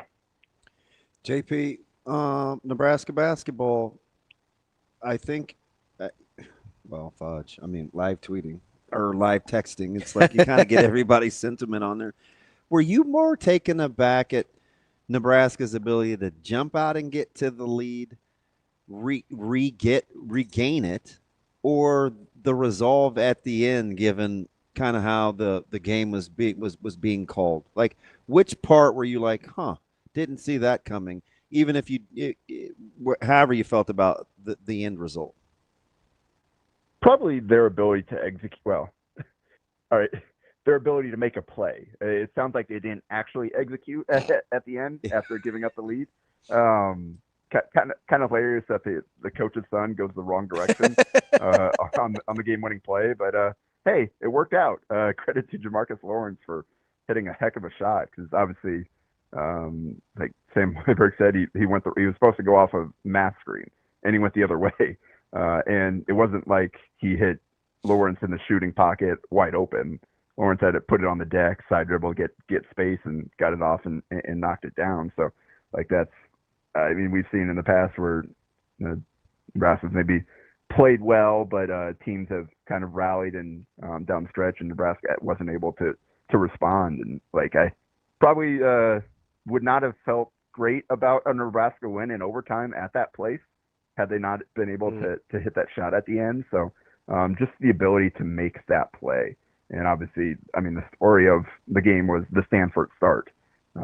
But he only had 6 points in the second half. So they had other guys get going. Mast, obviously. But Jared Garcia, out of nowhere. 10 points, all in the second half. And that's a guy that hasn't played a whole lot. Kind of mixing in just game to game what his role is going to be. You look at it, he wasn't necessarily a great player where he came from at a lower level. And so him coming in and giving them those minutes and that production on a day when they didn't get their normal production out of Frager, like that's huge. Like those, they don't win without those 10 points off the bench from Garcia. So that's the mark of a good team, is you have different guys stepping up, different guys making plays. Again, Lawrence making the game-winning play, Hoiberg getting in the teeth of the defense and giving him a chance to make that play. So, like, that's probably the most impressive part, is like they could have kind of wilted here, and like it's to build up the lead that they did and to give it all the way up, and then to build it up again and then make and lose it again right at the end, and then have the presence of mind to go make that play to win it. Like, that just, I think we're seeing something a little different from this team. It is old, it's really experienced, and you got a lot of different guys that are capable of contributing and making big plays, which hasn't always been the case. Like we've seen throughout the time, like Nebraska's, they've had some really good players throughout the program's history. They just haven't necessarily put together entire teams that are able to click together, and you've got different guys that can step up when kind of the main guys aren't necessarily giving you what you thought or what you would expect from them. So just a massive win for this Nebraska team to kind of reinforce. Like, obviously, the start to the season hasn't been the toughest in terms of the competition level, but you go out and win a game like this in that fashion, then that gives more credence to, yeah, maybe they are actually just really good, and it doesn't really matter who they're playing to that degree. So I told Ravi the story. I don't know, it was probably in the 5 o'clock, isn't in the 5s, because I hadn't have to be downstairs to the speaking event until 6. I hadn't even gotten ready. I told him I was jumping on the bed in the hotel room like a little kid watching Price, and it's cool across the board, because the bigger question for you is when you look at the temperament of guys like Frager, Sam, Cale Jacobson, Price Sanford. We watched him for a couple years on the shoe circuit. You know these guys' personalities too, as competitors, and like how they attack things from a confidence standpoint. Like, how cool is it when you actually watch it come to fruition, knowing what you know, having watched them for so long, that's part of the secret sauce, right? Just the way that they lay it on the line every single night out. And just the different paths all these guys have taken to get to this point. Obviously, like Sam and Cale starting as walk-ons and working hard throughout their time to earn this opportunity. And now they're just legitimately really good role players at that level. You got like Jamarcus Lawrence, who started in Nebraska and went elsewhere and then came back an improved player. You've got Rink Mast, who's gone through everything in his career and leveled up. Yeah, exactly. And again, just for him to be playing at this level, coming off of missing the entire year, is really impressive. And like I knew they were going to rely on him a lot just based on the roster construction, but yeah, he's been everything they could have hoped for and more. And then Buchengel, for a guy coming that was pretty highly thought of when he arrived at UCLA to now, and kind of like, oh, this is a skilled big body guy that we thought it was kind of a bit, a little bit of a shtick, and now we like him again.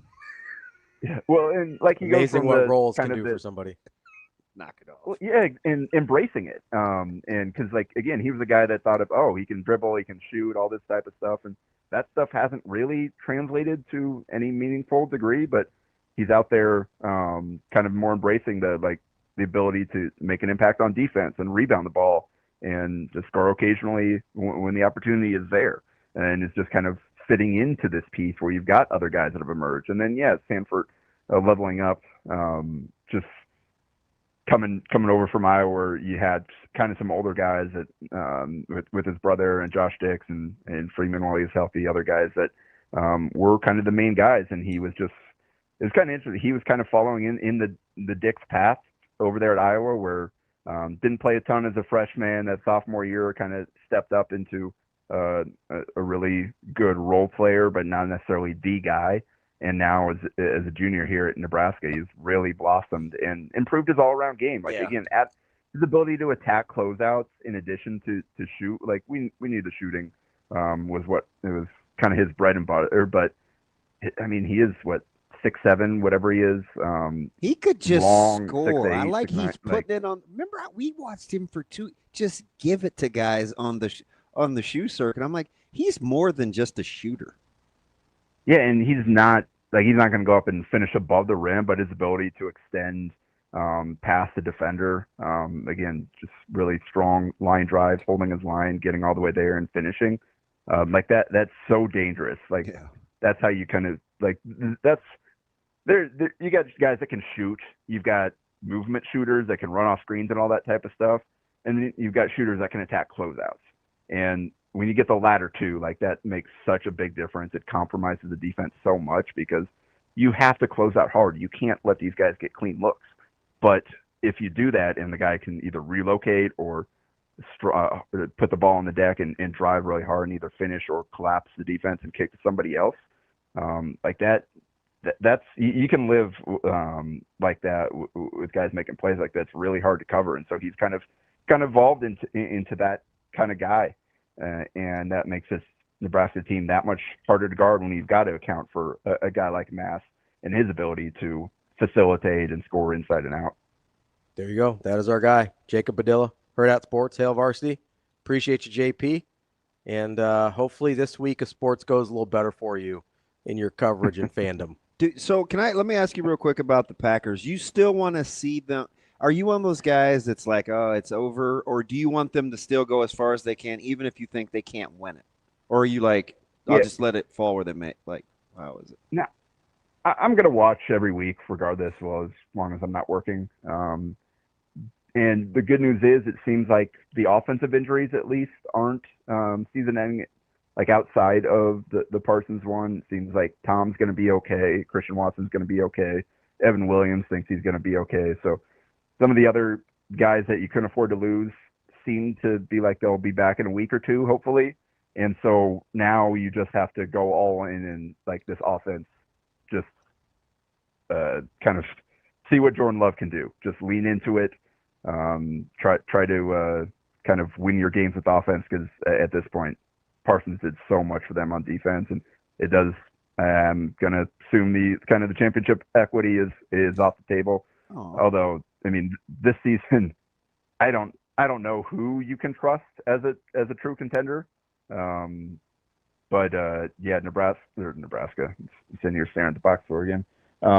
Yeah, Green Bay. It's tough. It's going to be tough watching that defense moving forward, just because of how much I rely on them. But at least, maybe even if they don't win at the rate that they were the rest of the season, hopefully they can be fun and just air it out. Let Jordan Love let him cook and see what you can do offensively, because that's how they're going to have to win the rest of the way. I said, let Love cook. Said no one ever. All right, JP. it's funny how we started out the season. You remember you and I going back and forth about, I'm like, oh, this is or you said something about Jordan Love's prowess. And of course, Ravi chimed in, yeah, if they could play the Lions every week. And then, and here we are. It might have to end up with Love being the guy. And lo and behold, maybe to keep the Lions out. The irony in that early text chain is kind of funny. Yeah, this season has been an absolute roller coaster of emotions, and it is kind of fun when you don't have the juggernaut teams that you just kind of pencil into the Super Bowl or the championship games. But when you're a fan of one of those teams that is in the mix, and things that have happened the way they have, where maybe this team isn't very good. Oh, actually, they figured out. Oh, well, now your best player's hurt. It's not been fun, kind of riding the roller coaster. But I guess at points it was really exciting, and I mean the hope is what makes sports great, and it also is what makes them so painful. I'm hoping for a discount double check tonight. Can you imagine being me, hoping like that's where my rest and my hope lies? It's in AA Ron tonight, young Jakob. That's where we're at. Well, at least your division's terrible. You don't have fake Bears somehow finding a way to keep winning to make it more difficult. I was going to say that earlier. Exactly that. Oh, knock it off. All right, JP. Yeah, Shane knows. He's in a brutal division. I'm sure that's the problem with the Raiders. Yeah, that's it. It's just the division. It doesn't even zip it, Shane. JP, there is a 100% chance you will be hearing from both of us today at some point. So enjoy the wait. All right, bye, guys. Thanks. That's Jacob Padilla, Hurrdat Sports, Hail Varsity. Do you think he would kick us out and just? He'd probably kick you out before he kicks me out. I don't know. I'm at least nice to him. Me and JP go way back. Oh, I know. I don't know. I'll take my chances. You told me to explain it to you like you were a 5-year-old. I thought he would be with me on that one. He might have felt like it was a little too harsh. Well, it wasn't the natural-born caregiver I'm used to seeing from you. You said you're 4 kids, but that was kind of mean. It's a little tidbit for you. It's the first time since 1998 that either Peyton Manning, Tom Brady, or Patrick Mahomes will not be in the NFL playoffs. That's 1998. That's older than everybody on the Thunder roster. Pretty much. It's close. I think it is. It's close. It's pretty close. That's DB. I'm Ravi, Lulla. We will be back tomorrow with more Hurrdat Sports Live. See you. Have a good day. Love you.